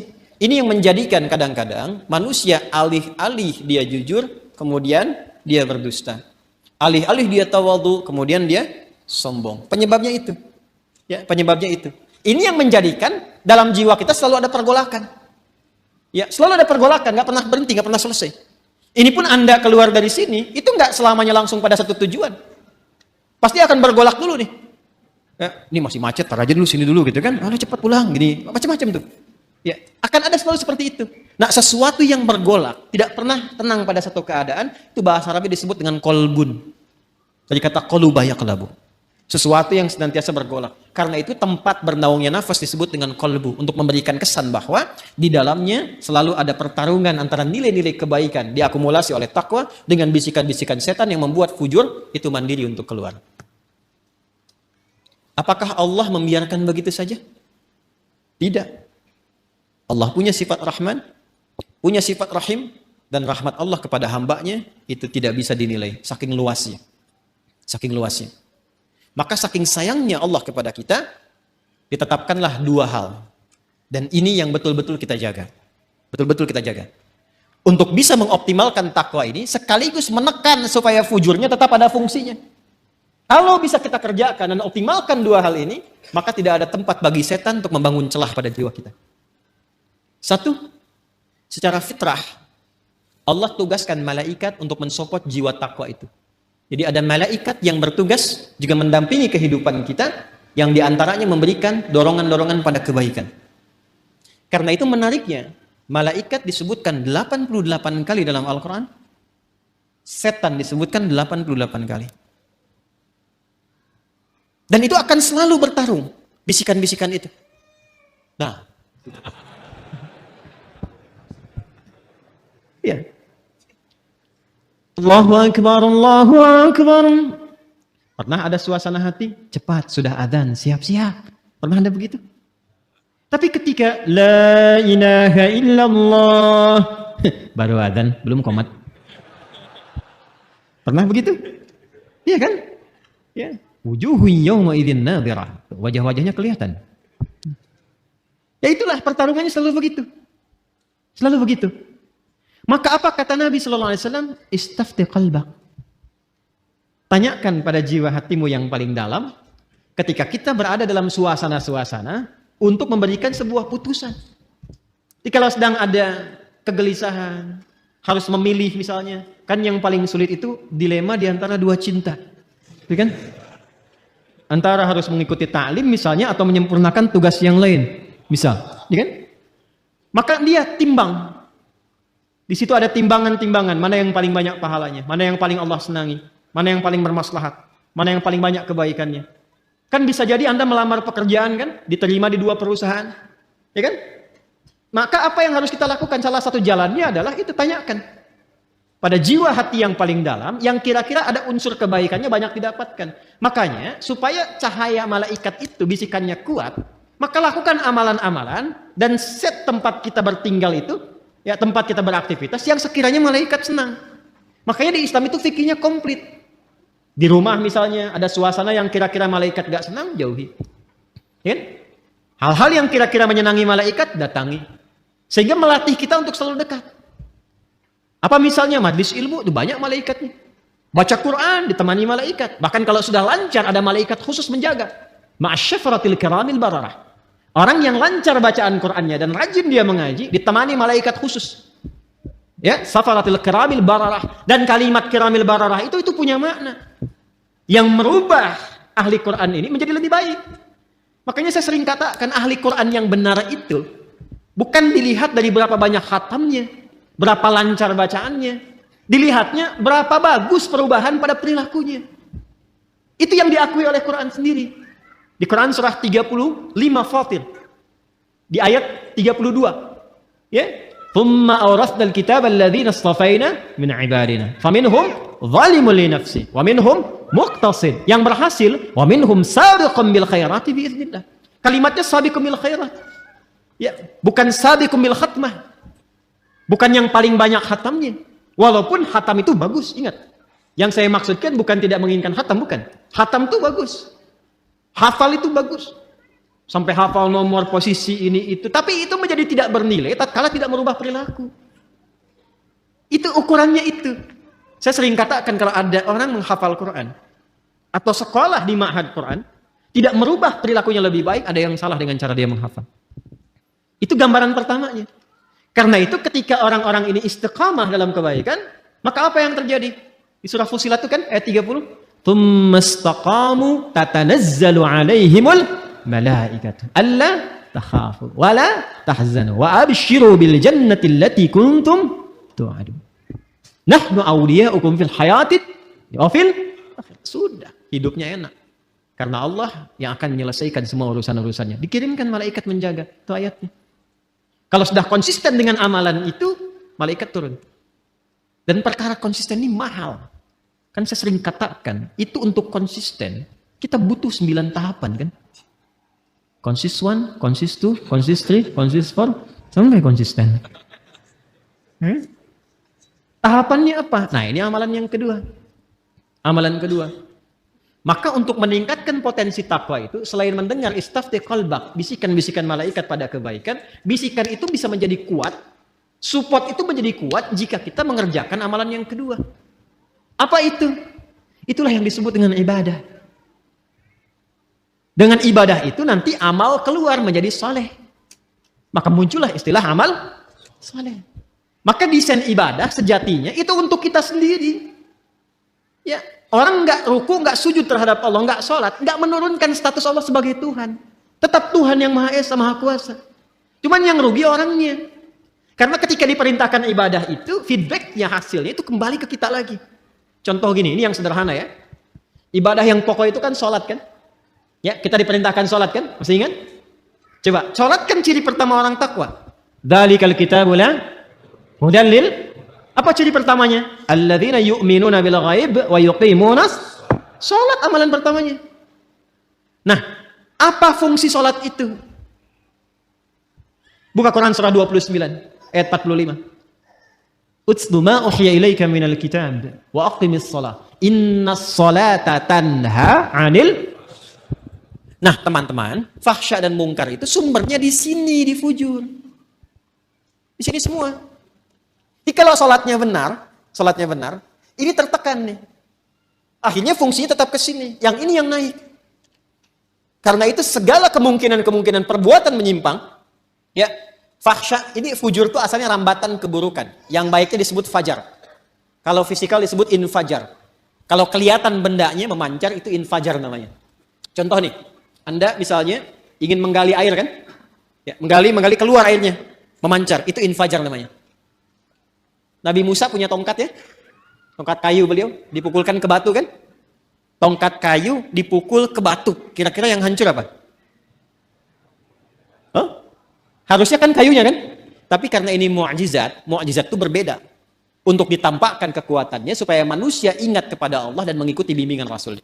Melemahkan semua persepsi manusia. Dipukulkan ke batu, keluarlah 12 mata air. Ketika keluar memancar itu bahasa Qur'annya infajar. Al-Baqarah ayat 60. Quran surah 2 ayat 60. Wa idhistasqa Musa liqaumihi faqulna dhrib bi'asakal fanfajarat fanfajarat min husnata asyrata aina. Tongkat kayu Nabi Musa dipukulkan ke batu, keluar 12 mata air. Anda punya tongkat emas, pukulkan ke batu, keluar 12 air mata. Itu keluar tuh, itu infajar. Ya, nanti ada makna majasi kiasan, disebut fajar namanya. Ya, cahaya matahari pertama yang membelah kegelapan malam itu disebut apa? Fajar. Nah, itu hakikinya. Majasinya adalah respon kita, sinyal kita yang menangkap seruan ketika fajar itu tiba, ditangkap oleh hati kita, suara adzan itu untuk mendekat kepada Allah. Waktunya subuh, pancarannya disebut dengan fajar. Lawan dari fajar itu, secara bahasa, itu disebut fujur. Rambatan-rambatan keburukan. Itu yang merambat nih, ada yang merambat ke syahwat faraj. Ya. Keluarnya apa? Porno aksi, pornografi, kata-kata jorok, LGBT, ya, longsor, gempa, banjir, tsunami, macam-macam tuh. Hati-hati. Bencana-bencana kalau semakin banyak, ada yang harus banyak direnungkan dan dievaluasi. Nah, hal-hal yang terkait dengan fahsya, zina, pornografi, porno aksi, dan turunan-turunannya, itu yang terkait dengan rambatan-rambatan fujur yang disebabkan pada nafsu syahwat. Ada yang kedua, sumbernya merambatnya ke nafsu perut dan akal. Ingin selalu tampil lebih terhormat, ingin tampil sombong, ingin ambil ini, ambil itu lagi. Itu mungkar namanya. Mencuri, merampok, membunuh, menipu, hoax, dan sebagainya itu mungkar. Karena itu diingkari langsung oleh jiwa kita. Fahsya dan mungkar itu bisa dicegah kalau kita bisa tekan ini. Apa dan bagaimana caranya? Maka diturunkanlah perintah untuk ibadah berupa sholat. Ketika sholat dikerjakan, tujuan utamanya inna sholata tanha anil fahsya. Makanya ketika kita mulai bertakbir, kita diberikan oleh Allah melalui petunjuk Rasulullah sebuah isyarat bahwa penting menjaga bagian dalam tubuh kita ini, terutama dijaga di bagian terluar. Makanya ketika orang bertakbir Allahu Akbar kan sedekap begini. Ini ilmunya mahal, bukan ilmu utak-atik. Ini bukan cocok logi. Ingat, saya sudah mengkaji dari ayatnya sampai ke hadisnya, sampai ke kitab-kitabnya. Ini ada maknanya. Semua tentang sholat itu bukan gerakan biasa. Jadi gerakannya ada maknanya, bacaannya ada maknanya. Termasuk kenapa diberi nama subuh, zuhur, asar, maghrib, isya. Itu ada maknanya. Kalau mau konsisten dengan waktu, sore itu bukan sholat asar, sholat masa. Tapi kenapa asar? Ya kan? Kalau mau konsisten, zuhur itu sholat nahar. Kenapa zuhur? Ada maknanya. Jadi mengangkat kita begini saja ada maknanya. Terlalu dalam dan luas kalau kita kaji dari awal. Tapi saya ingin tunjukkan terkait dengan ini saja. Kan ketika mengangkat ini kan di sini kan kita simpan. Kita jaga itu. Ya kan? Ini tuh menutup sadrun. Makanya itu di fikih itu ala sadri. Dari 3 pendapat itu di perut ini. Di perut yang satu begini. Kemudian sodar, ini sodar tuh di sini. Ada rongga antara perut dengan dada, ini sodar namanya. Di sini nahar. Nahar itu yang lebih dekat ke leher, ke sini. Ya, nahar di sini, ke tenggorokan di sini. Dia ada di sini, ada di sini, ada di sini. Yang lebih terlihat lebih kuat tuh di sini karena sesuai dengan pemaknaan ini. Sodrun di sini. Ya, jadi kita itu ketika sholat, ya, manfaat dari sholat mencegah perbuatan keji dan mungkar itu digambarkan juga dalam gerakannya. Begitu bertakbir, buang semua urusan dunia ke belakang, pasrahkan diri kita sepenuhnya kepada Allah. Makanya imam berbalik mengatakan sallu salatan muwadda'. Salat rasakan seolah-olah ini salat perpisahan. Kita akan menghadap Allah wa annahum ilaihi raji'un. Kan Al-Baqarah ayat 46 itu kalau pengen khusyuk, alladzina yadhunnuna annahum mulaqu rabbihim wa annahum ilaihi raji'un. Rasakan kita akan menghadap Allah dan mungkin itu salat terakhir yang kita tunaikan. Itu membawa kehusyuan. Makanya kita pasrah dan buang semua urusan dunia ke belakang, jangan dibawa dalam salat. Kadang yang menyebabkan kadang yang menyebabkan ada orang tidak khusyuk itu ketika dia bertakbir, dunia masih di bawah, itu problemnya. Jadi lisannya Allahu Akbar, tapi status IG-nya itu masih Akbar. Handphonenya itu masih Akbar.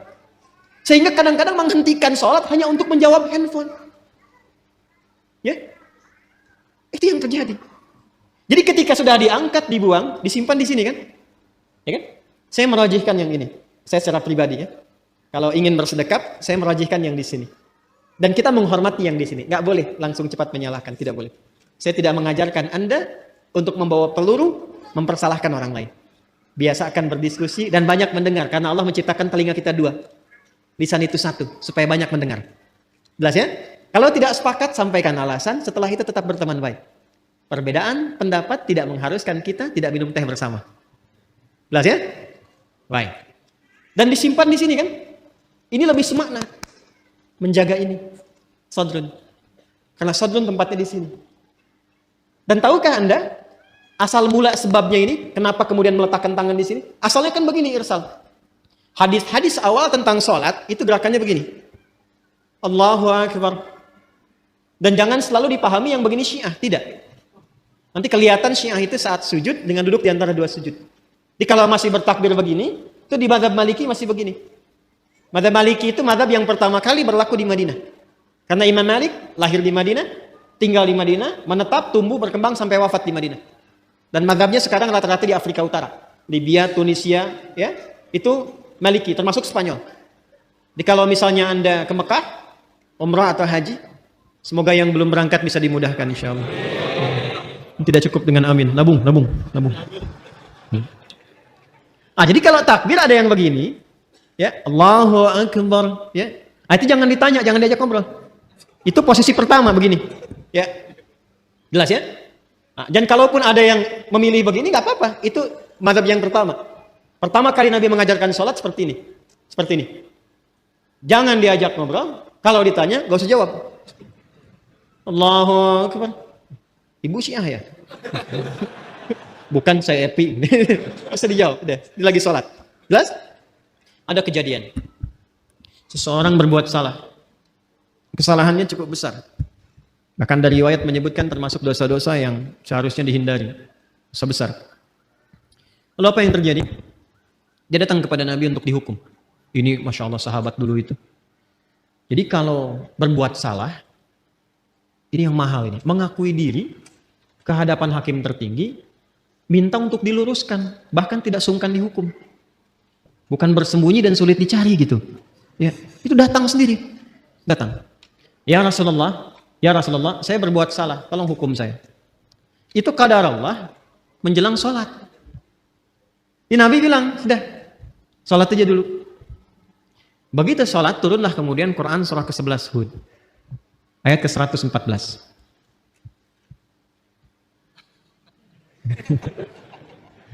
Quran surah ke-11 Hud ayat 114. Buka surahnya. Aqimis salata tarafain nahar wa zulafan minal lail innal hasanati yudhhibunas sayyi'at. Itu asalnya. Quran surah 11 ayat 114. Tunaikanlah salat di kedua sisi siang itu. Kemudian juga ke malamnya. Maksudnya 5 waktu. Nanti ini disinggung, ini bahasanya tinggi. Nanti yang seperti ini banyak, seperti di Al-Isra ayat 78. Aqimis salata liduluki syamsi ila ghasaqil laili wa qur'anan fajr. Lalu yang menarik ini, innal hasanati yudhhibnas sayyi'at. Semua salat yang dikerjakan itu disifati langsung oleh Allah dalam Al-Qur'an dengan nama hasanah. Innal hasanati yudhhibnas sayyi'at. Orang-orang yang mampu salat dengan benar itu akan melahirkan hasanah dan langsung menggugurkan kesalahan-kesalahannya. Jadi ayat ini sekaligus membebaskan si pelaku maksiat tadi, ya kan? Dalam ancaman hukuman itu langsung pembebasannya turun wahyu dari Allah. Dan diampuni sama Allah. Makanya ketika selesai sholat, Nabi tidak menghukum. Karena selesai masalahnya dengan taubatnya itu. Ya, selesai masalahnya. Makanya kalau ada persoalan, jangan semua masalah itu di broadcast. Dibikin status. Diselesaikan. Curhat sama Allah atau minta solusi pada yang sekiranya memberikan solusi. Saya tarik lagi, apa hubungannya dengan ini? Jadi begitu selesai tuntas ini, salat yang ditunaikan, turunlah ampunan Allah Subhanahu wa taala dan disebut dengan hasanah. Innal hasanati yudhhibnas sayyi'at. Apa hubungan dengan pembahasan kita? Sangat nyambung. Karena ketika turun ayat itu sekaligus memberikan sebuah penguat dan penegas bahwa salat itu bila dikerjakan dengan benar, termasuk rangkaian ibadah, dia mampu menekan perbuatan-perbuatan maksiat dan merubah keburukan itu menjadi hasanah. Sedangkan hasanah itu bagian dari konsepsi takwa. Coba Al-Arba'in, ini ngaji hadisnya sampai mana ya? Coba Al-Arba'in dibuka yang nomor 18 itu. Ya, kalau saya nggak keliru nomor 18 tuh. An Jundub bin Junadah wa Mu'adz bin Jabal radhiyallahu ta'ala anhuma qala Rasulullah sallallahu alaihi wasallam ittaqillaha haitsuma kunta wa atbi'is sayyi'atal hasanata tamhuha. Kan kalimat hasanah dibuka dengan takwa di situ kan? Hei, mana hafalan ini? Menghafal satu-satu bagian hidup kita itu. Ittaqillaha haitsuma, tingkatkan takwamu kepada Allah dimanapun kamu berada. Kalau mampu meningkatkan takwa, akan melahirkan hasanah. Hasanah itu yang akan menutup segala keburukan-keburukan. Makanya kalau orang salatnya benar, muncullah kemudian rambatan-rambatan kebaikan, tertutup peluang-peluang setan untuk menggoda, yang keluar yang baik-baiknya saja. Itu yang menjadikan digambarkan dalam salat ketika kita kemudian angkat tangan, simpan di sini, menutup ini, tutup, jaga, dan lihat baik-baik. Cara menutupnya kan begini. Ini sekali lagi, ini bukan ilmu otak-atik ya. Ini hasil riset. Coba lihat baik-baik. Yang ditutup yang kiri kan? Yang tutup yang kanan kan? Begini kan? Bukan begini ya? Awas, kanan di depan, begini. Yang menutup, kiri di dalam. Baru begini kan? Dan ada 3 cara. 3 cara. Yang telapak ini, ketemu punggung di sini. 1. Kemudian ini bisa menggenggam, bisa begini. Bisa begini, bisa menggenggam. Sama antara laki-laki dengan perempuan. Ini 1. Yang kedua, ini pergelangan. Ketemu pergelangan di sini. Ini. Di sini, begini. Yang pertama begini. Ini, telapak ketemu punggung, begini. Bisa digenggam. Yang kedua, ini pergelangan ketemu pergelangan di sini. Dan itu langsung ya, nggak usah diukur dulu. Allah. Langsung ya. Yang ketiga lewat dikit di sini, tapi nggak sampai sini. Lewat dikit di sini. Jadi di sini, lewat dikit ke sini, tapi nggak sampai ke sini. Ya, awas nggak sampai. Dan ini nggak disukai, nggak disukai. Bahkan ada beberapa yang menyebutkan riwayat yang sampai tidak disukai seperti orang sombong. Ya, orang sombong. Kadang-kadang kalau ngawasin proyek bangunan kan begini gitu. Jadi bukan di sini, hati-hati ya. Hati-hati yang subuh-subuh ke puncak tuh kadang-kadang begini di sini.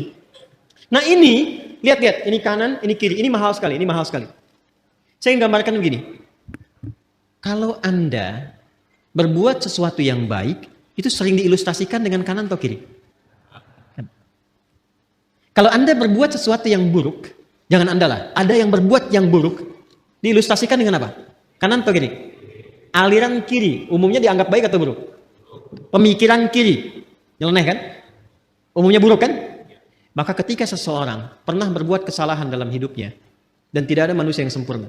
Jika Anda pernah berbuat salah, jangan diekspos. Segera tutup dengan yang kanan, tutup dengan kebaikan. Maka yang baik itu akan menutup yang buruk dan tidak pernah muncul lagi ke permukaan. Itu yang dimaksud innal hasanati yudhibnas sayyi'at.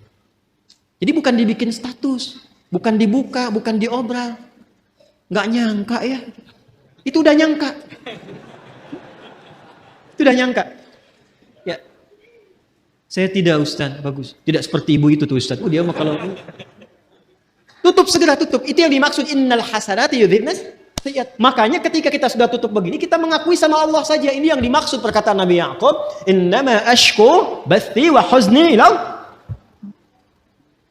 Curhatnya sama Allah. Makanya ketika ditutup kita bilang, kita ngaku. Yang di Al-Bukhari, riwayat sahabat Abu Hurairah, Allahumma ba'id baini wa baina khatayaya. Khataya, iya. Ada ya kecilnya. Harus muncul ya kecilnya. Di kalimat pertama. Allahumma ba'id baini wa baina khataya. Ya, karena ya terakhir itu pengakuan. Cara menerjemahkannya begini. Kadang cara menerjemahkan itu kalau mau dalam, kadang-kadang ada yang harus diawalkan walaupun urutan katanya di terakhir. Khataya itu jamak dari kata khoti'ah. Kesalahan yang dilakukan sekali. Kalau berkali-kali khataya, ya-nya panjang. Khataya. Kalau ada ya pendek di akhirnya, ya, gitu. Khataya, ya. Ya terakhirnya itu mengakui, pengakuan. Salah. Jadi kita berkata begini dalam salat, begitu kita tutup begini, kita katakan, ya Allah, saya mengakui hamba ini banyak dosanya. Dan kita sedang menghadap Allah. Dan suasananya kita merasakan mungkin itu salat terakhir yang kita tunaikan. Kan bahasa Qur'annya begitu. Wa annahum ilaihi raji'un. Rasakan mungkin kamu berpulang dalam salat itu. Kan ingin husnul khatimah kan? Makanya kita katakan, ya Allah, aku ini hamba merasa banyak dosa.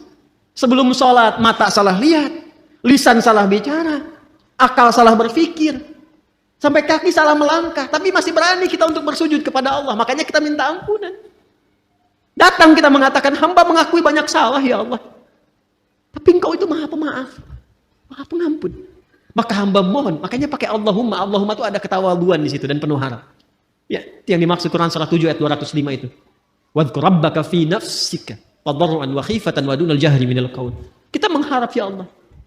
Hamba mengakui banyak salah, banyak dosanya. Namun engkau yang maha pengampun, pemaaf yang tanpa batas pemaafanmu. Mohon jauhkan antara hamba dan kesalahan-kesalahan hamba. Di akhirat nanti, sejauh timur dan barat yang tidak pernah tampak. Hamba nggak pengen lihat lagi. Karena di akhirat sekecil apapun ditampakkan. Wa may ya'mal mithqala dzarratin syarran yarah. Kebaikan ditampakkan, keburukan pun tampak. Nah, kita tuh nggak ingin lihat lagi itu. Sekarang ditutupi pun segelintir orang nggak lihat. Tapi di akhirat diviralkan ke semua penghuni langit dan bumi. Makanya kalau nggak diperbaiki sekarang, mesti hati-hati. Cepat taubat dari sekarang. Untuk kita semua. Sebab kalau sudah alamnya berpindah, viralnya itu semua tahu. Oh, Adi Hidayat tuh begitu rupanya. Kelihatannya begini-begini, ternyata begitu. Begini, begitu. Begini, begitu. Kelihatan beda. Lain. Nah, kita nggak pengen itu tampak. Makanya pakai alif, ba'id. Ada pakai tasydid, ba'id. Ba'id sa'ni. Jam itu tolong jauhkan dariku. Pakai tasydid. Artinya jauhkan tapi masih kelihatan. Tapi kalau ba'id, jauhkan sejauh-jauhnya. Allah menaqqini minal khataaya kama yunaqqa thawbul abyadu minad danas. Ya Allah, kalau dosa itu seperti kotoran yang melekat, noda yang melekat di pakaian, maka sekalipun ya Allah, mesti dibaikin bahasa kita ya, atau dicuci bersihkan aja. Allahumma ighsilhu bil ma'i wal thalji wal barad. Ya Allah, kalau perlu gunakan air yang dingin untuk membersihkan. Ini bahasa majas tinggi sekali. Ini bahasa taubat yang dalam. Makanya kalau kita merasakan itu, paham bacaannya, itu bisa kita menghadirkan kehusyuan itu luar biasa. Luar biasa. Ada lagi doa yang lain.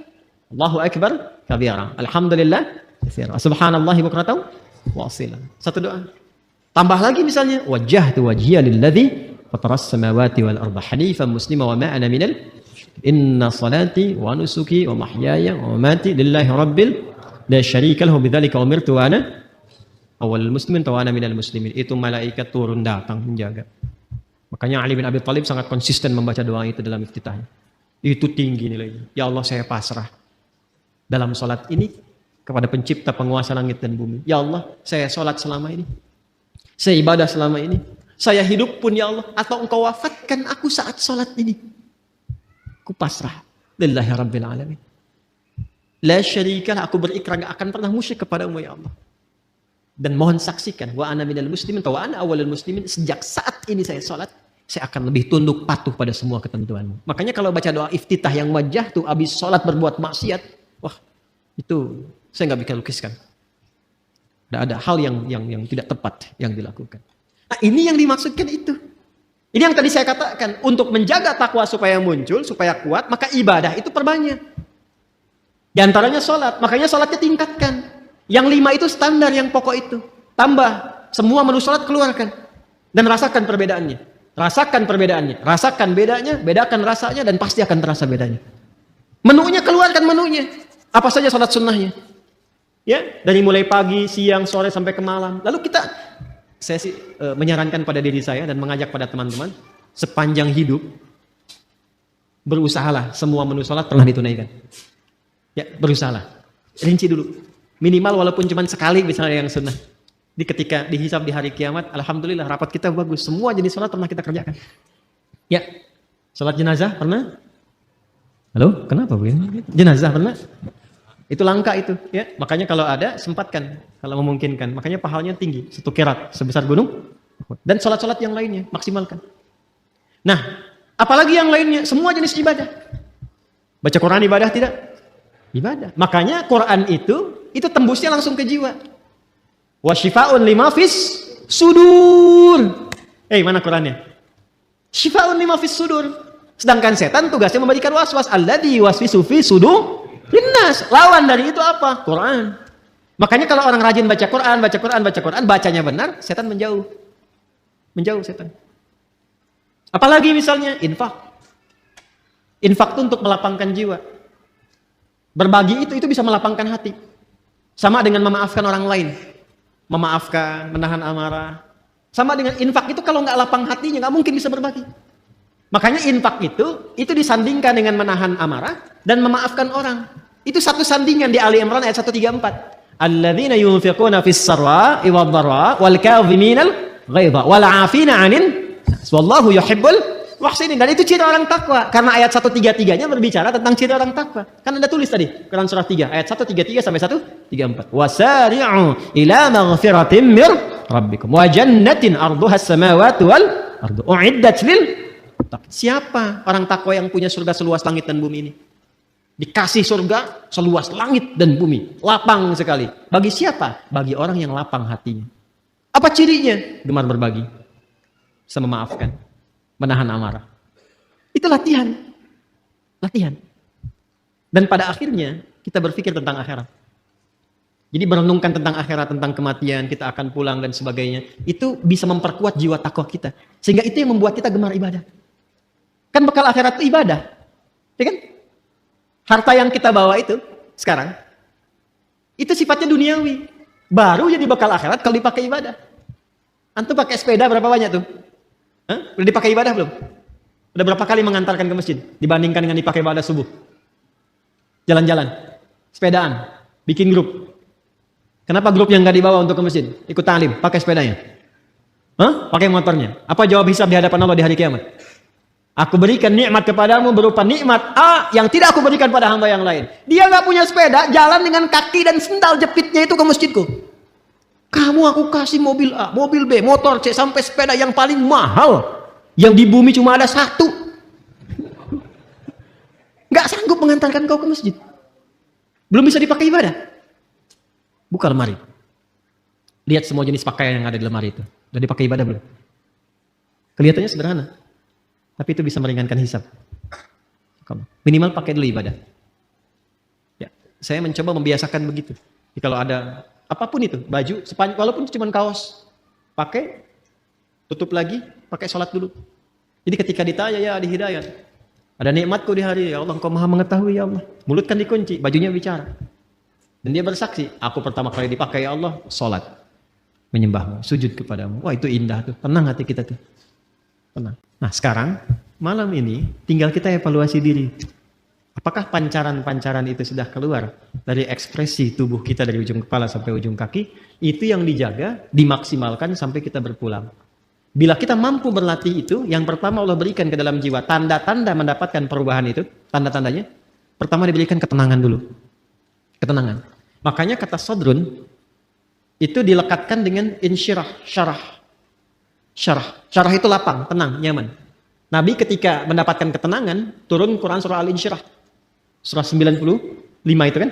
94, 95 At-Tin. Ya. Alam nashrah laka sadrak. Itu kan sadrun. Ya, alam nashrah laka. Bukankah sudah kami lapangkan keadaan jiwamu ya Muhammad sallallahu alaihi wasallam? Makanya bedanya Nabi Muhammad dengan Nabi Musa digambarkan di Quran. Lapang Nabi Muhammad lebih lapang. Nabi Musa itu sebelum berdakwah ke Firaun, doa dulu. Rabbi syrahli sadri. Qala rabbi syrahli. Quran surah apa? Taha. Ayat berapa?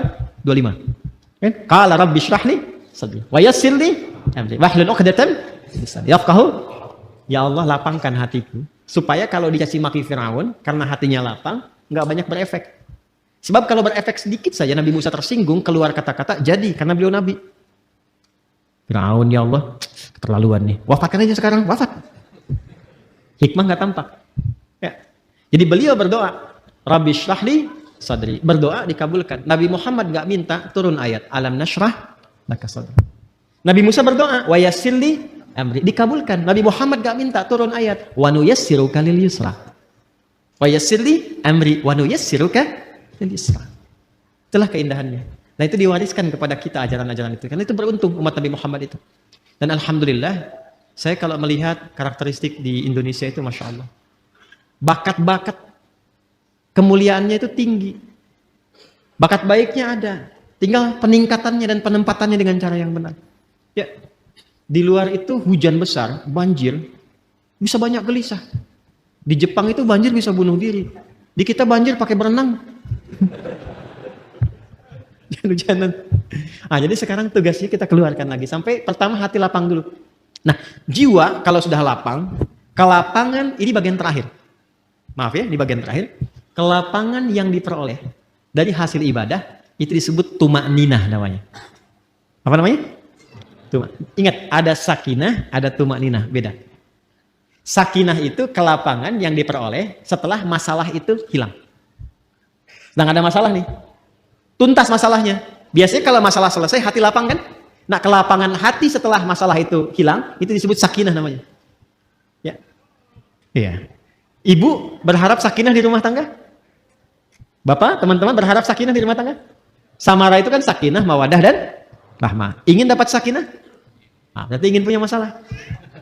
Nanti setelah hilang itu, ada ketenangan, itulah sakinah. Tumaninah beda, ketenangan yang diraih lewat proses ibadah. Karena itu dalam sholat, kita kenal ada tumaninah, bukan sakinah. Coba lihat, ada tumaninah dalam ruku ada? Tumaninah dalam sujud ada? Maksudnya apa? Ruku sampai tenang. Ingat, ini kadang, mohon maaf, saya tidak bermaksud menyalahkan. Hanya mungkin kurang lengkap dalam memahami.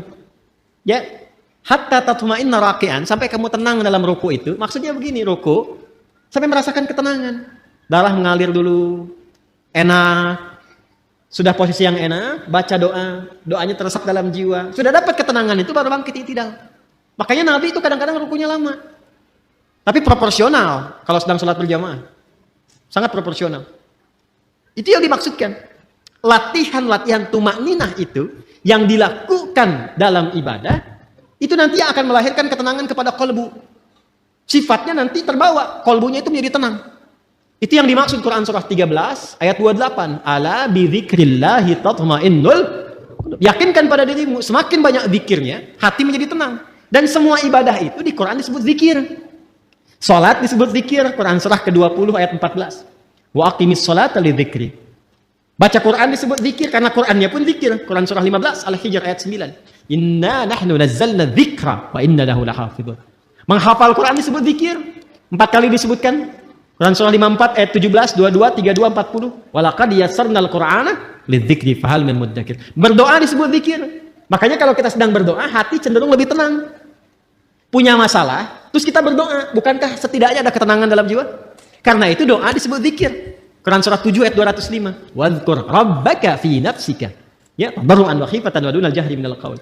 Ba'da salat kita zikir kan? Subhanallah, alhamdulillah, Allahu akbar sampai tenang itu. Ya kan? Itu ada di Quran surah 4 ayat 103. Fa idza qadaytumus salata fadhkurullaha qiyaman wa qu'udan wa 'ala junubikum. Itu zikir. Apa manfaat zikir? Ala bi dzikrillah tatmainnul qulub. Kolbunya menjadi tenang. Ketika kolbu tenang, nafas ikut tenang. Karena nafas itu ada dalam kolbu. Maka sifat nafasnya akan berubah. Latihannya tumakninah. Ketika sering tumakninah, maka sifat tumakninah akan melekat kepada nafas. Maka berubahlah sifat nafas menjadi mutmainnah. Kalau ini dijaga sampai meninggal, sampai pulang, itu panggilannya tinggi di sisi Allah. Dihargai betul kita. Dan dipanggil ketenangan jiwa itu. Maka turunlah Quran surah ke-89 ayat 27 sampai 30 itu. Ya ayyatuhan nafsul mutmainnah. Irji'i ila rabbiki radiyatan mardiyah. Fadkhuli fi ibadi wadkhuli jannati. Jannah di situ mau yang mana? Kata Allah, jadi bagian hambaku masuk surgaku. Nah, surga yang kita harapkan itu, yang dipanggil oleh Allah, ditampakkan. Kan di hari kiamat tuh, bukan sekedar hari kiamat, saat sakaratul maut itu ada yang ditampakkan oleh Allah. Makanya Sayyidah Asyah radhiyallahu ta'ala anha, ya kan? Rahimahullah, istrinya Firaun. Itu kan di akhir sakaratul mautnya. Saat beliau diancam siksa oleh Firaun itu. Apa yang terjadi? Dan diabadikan di Quran kan? Rabbi ibnili.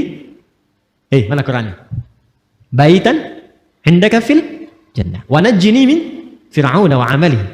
Ya Allah, bangunkan aku satu rumah di surga. Ya Allah, aku ridha, aku berislam di tengah-tengah banyak ancaman dan hukuman bahkan siksaan sekarang. Aku ridha ya Allah. Aku ridha, aku menerima semua itu sepanjang itu adalah bagian dari ketentuan. Mohon dengan segala ketulusan dan keridhaan perjuangan ini, berikan aku satu rumah di surga. Ditampakkan langsung. Makanya ketika ditampakkan senyum, riwayatnya kan begitu. Ya, riwayatnya kan begitu. Coba lihat di kitab Al-Bidayah wa Nihayah itu. Jilid yang kedua. Ada 21 jilid yang kedua. Itu kisahnya Nabi Musa dan turunannya. Itu senyum. Makanya ketika senyum itu diperlihatkan itu. Ketika senyum, komen Firaun. Kita langsung dislike. Apa komennya? Ih, perempuan mau disiksa kok senyum. Firaun nggak tahu apa yang dia lihat pada saat itu. Maka ditampakkanlah kenikmatannya, tenang, senyum. Ketenangan itu yang menjadikan pulangnya tak terasa. Seperti rambut yang ditarik dari adonan yang sangat lembut itu. Halus. Ya kan? Ada yang lagi tiduran, tiba-tiba tidur untuk selamanya. Hati-hati yang lagi tiduran. Yang lagi baca Quran, ada yang lagi sujud meninggal, ya kan? Ya, luar biasa tuh. Nah, itu yang dimaksudkan. Jadi semua nyambung. Nah, fadkhuli jannati, masuk ke surgaku. Surga yang mana yang dimasuki? Itu bergantung pada latihan ibadah kita untuk membentuk karakter nafsul mutmainah tadi. Makanya orang-orang yang masuk surga Firdaus pun latihannya nggak jauh dari sholat, dari zakat, menahan nafsu. Coba lihat Quran surah ke-23 tadi, ayat 1 sampai 11. Qad aflahal mu'minun. Siapa itu? Alladzina hum fi salatihim walladzina hum 'anil lagwi mu'ridun walladzina hum lizakati. Berbagi, latihan sholat itu sampai ulaika humul warithun alladzina yarithunal firdausa hum fiha khalidun. Anda menulis di taman surga, Quran surah 51 tadi, ayat 15 sampai 23, apa amalannya? Innal muttaqina fi jannatin wa 'uyun akhidina ma atahum rabbuhum innahum kanu qabla dzalika muhsinin. Apa amalannya? Kanu qalila minal laili ma yahja'un. Salat wa bil ashari hum yastaghfirun, dzikir, wa fi amwalihim haqqul lis-sa'ili wal mahrum, berbagi. Itu enggak jauh. Makanya hidup tuh itu aja yang dikeluarkan. Keluarkan kurikulum surganya, konsisten ikuti sampai meninggal, enggak susah. Itu aja. Kok meninggal juga? Oh, meninggal. Meninggal itu. Sama kita semua. CM, calon meninggal. Ya. Pasti meninggal kan? Sudah tahu akan meninggal, kenapa nggak disiapin? Anda kalau sudah tahu mendung di luar, kan hujan, dan terlihat sudah mulai ada, airnya sudah mulai jatuh-jatuh, bukankah Anda siap-siap? Manusia ini kadang-kadang aneh gitu, logika berpikirnya. Udah tahu mau meninggal, tapi nggak siap-siap buat meninggalnya. Dan kita ini beruntung jadi muslim, karena sebelum meninggal sudah dikabari bekal-bekal untuk persiapan meninggal. Dan diinfokan alam setelah meninggal. Temukan dimanapun, Anda nggak akan temukan keterangan bab-bab tentang pasca kematian. Ada apa, tahap stepnya kemana, bagaimana hasilnya, dan seterusnya. Alhamdulillah, segala puji hanya milik Allah yang telah memberikan kita kesempatan untuk mendengarkan dan merenungkan ceramah yang penuh dengan hikmah ini. Pada kesempatan kali ini, kita telah menyimak bersama penjelasan Ustadz Adi Hidayat mengenai kehidupan yang penuh dengan ketenangan, takwa, dan tujuan yang jelas dalam menghadapi setiap ujian hidup. Betapa pentingnya bagi kita semua untuk menjalani hidup dengan penuh kesadaran bahwa setiap masalah yang datang adalah ujian dari Allah, dan sejatinya tiap ujian dalam hidup memiliki tujuan yang baik. Ujian hidup ini bukan untuk membuat kita terjatuh, tetapi untuk membentuk kita menjadi pribadi yang lebih kuat, lebih sabar, dan lebih dekat dengan Allah. Dari ceramah Ustadz Adi Hidayat, kita diajarkan untuk membangun keyakinan diri dalam menghadapi setiap ujian. Allah tidak akan memberikan ujian yang melebihi kemampuan hambanya, dan setiap ujian yang datang pasti memiliki solusi yang sudah Allah siapkan. Ini adalah bagian dari kasih sayang Allah kepada kita. Allah tidak akan membiarkan hambanya tanpa pertolongan, karena Allah Maha Pengasih dan Maha Penyayang. Ustadz Adi Hidayat juga menjelaskan dengan sangat jelas tentang konsep takwa. Takwa bukan hanya sekedar menjalankan ibadah ritual seperti salat, tetapi takwa adalah sebuah kualitas hidup yang mencakup sikap kita dalam berinteraksi dengan sesama, menjaga kehormatan diri, dan selalu berusaha untuk memperbaiki diri. Takwa adalah akumulasi dari sifat-sifat baik yang dimiliki oleh setiap manusia yang berusaha untuk mendekatkan diri kepada Allah.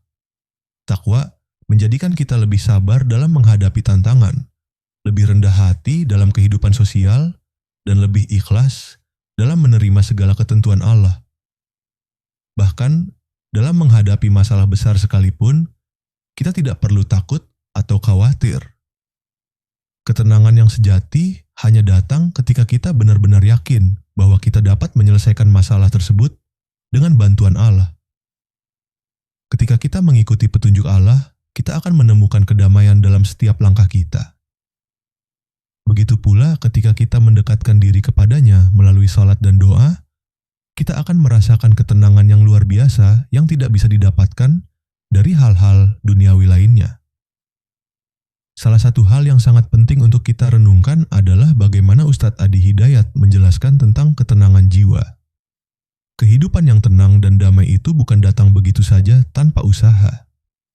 Ketenangan datang ketika kita menerima kenyataan hidup dan selalu berusaha untuk kembali kepada Allah, berdoa, dan memohon petunjuknya. Setiap ujian yang datang bukan untuk membuat kita terpuruk, tetapi untuk mengingatkan kita agar semakin mendekatkan diri kepada Allah. Ketika kita menghadapi ujian, seringkali kita merasa cemas dan khawatir tentang masa depan kita. Namun, Ustadz Adi Hidayat mengingatkan kita bahwa kita harus selalu yakin bahwa setiap masalah pasti ada solusinya. Allah tidak pernah memberikan ujian lebih dari yang bisa kita tanggung. Dengan keyakinan ini, kita dapat lebih mudah menjalani hidup dengan tenang dan tidak terjebak dalam kegelisahan. Melalui ceramah ini, kita juga belajar bahwa hidup ini bukan hanya tentang mengejar materi dan kesenangan duniawi, tetapi tentang bagaimana kita bisa memperbaiki diri dan menjalankan misi hidup kita di bumi ini sesuai dengan petunjuk Allah.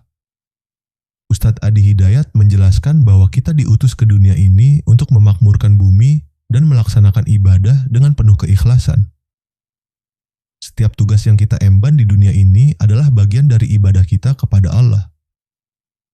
Bahkan, pekerjaan sehari-hari yang kita lakukan, jika niat kita benar dan sesuai dengan petunjuk Allah, bisa menjadi ladang pahala.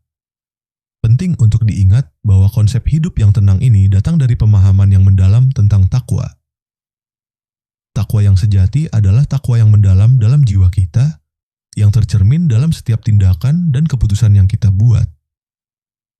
Ketika kita memiliki takwa yang kuat, kita akan menjalani hidup ini dengan penuh rasa syukur, sabar, dan optimis. Bahkan ketika dunia terasa penuh dengan masalah, kita tetap harus yakin bahwa Allah selalu ada bersama kita. Dengan keyakinan ini, kita akan lebih mudah menjalani kehidupan dengan senyuman dan penuh harapan. Setiap kesulitan yang datang akan terasa ringan jika kita menghadapi dengan hati yang penuh dengan ketenangan dan keyakinan pada Allah. Jika kamu merasa bahwa ceramah ini memberikan manfaat dan membuka hati kita untuk lebih memahami makna kehidupan yang penuh dengan ketenangan dan takwa, mari kita sebarkan kebaikan ini kepada orang lain. Like, share, dan subscribe channel ini agar lebih banyak orang yang bisa mendapatkan manfaat yang sama. Jangan lupa juga untuk mendoakan Ustadz Adi Hidayat. Semoga beliau selalu diberi kesehatan, kekuatan, dan keberkahan dalam setiap langkah dakwahnya. Tulis doa terbaik Anda untuk Ustadz Adi Hidayat di kolom komentar. Karena setiap doa yang kita panjatkan untuk orang lain akan kembali kepada kita dengan kebaikan dan pahala. Semoga Allah memberikan rahmatnya kepada kita semua dan menjadikan hidup kita penuh dengan ketenangan, kebahagiaan, dan keberkahan. Terima kasih telah menyaksikan video ini hingga akhir. Semoga kita semua bisa terus meningkatkan kualitas ibadah dan takwa kita kepada Allah, serta menjadikan hidup ini sebagai sarana untuk mendekatkan diri kepadanya. Wassalamualaikum warahmatullahi wabarakatuh.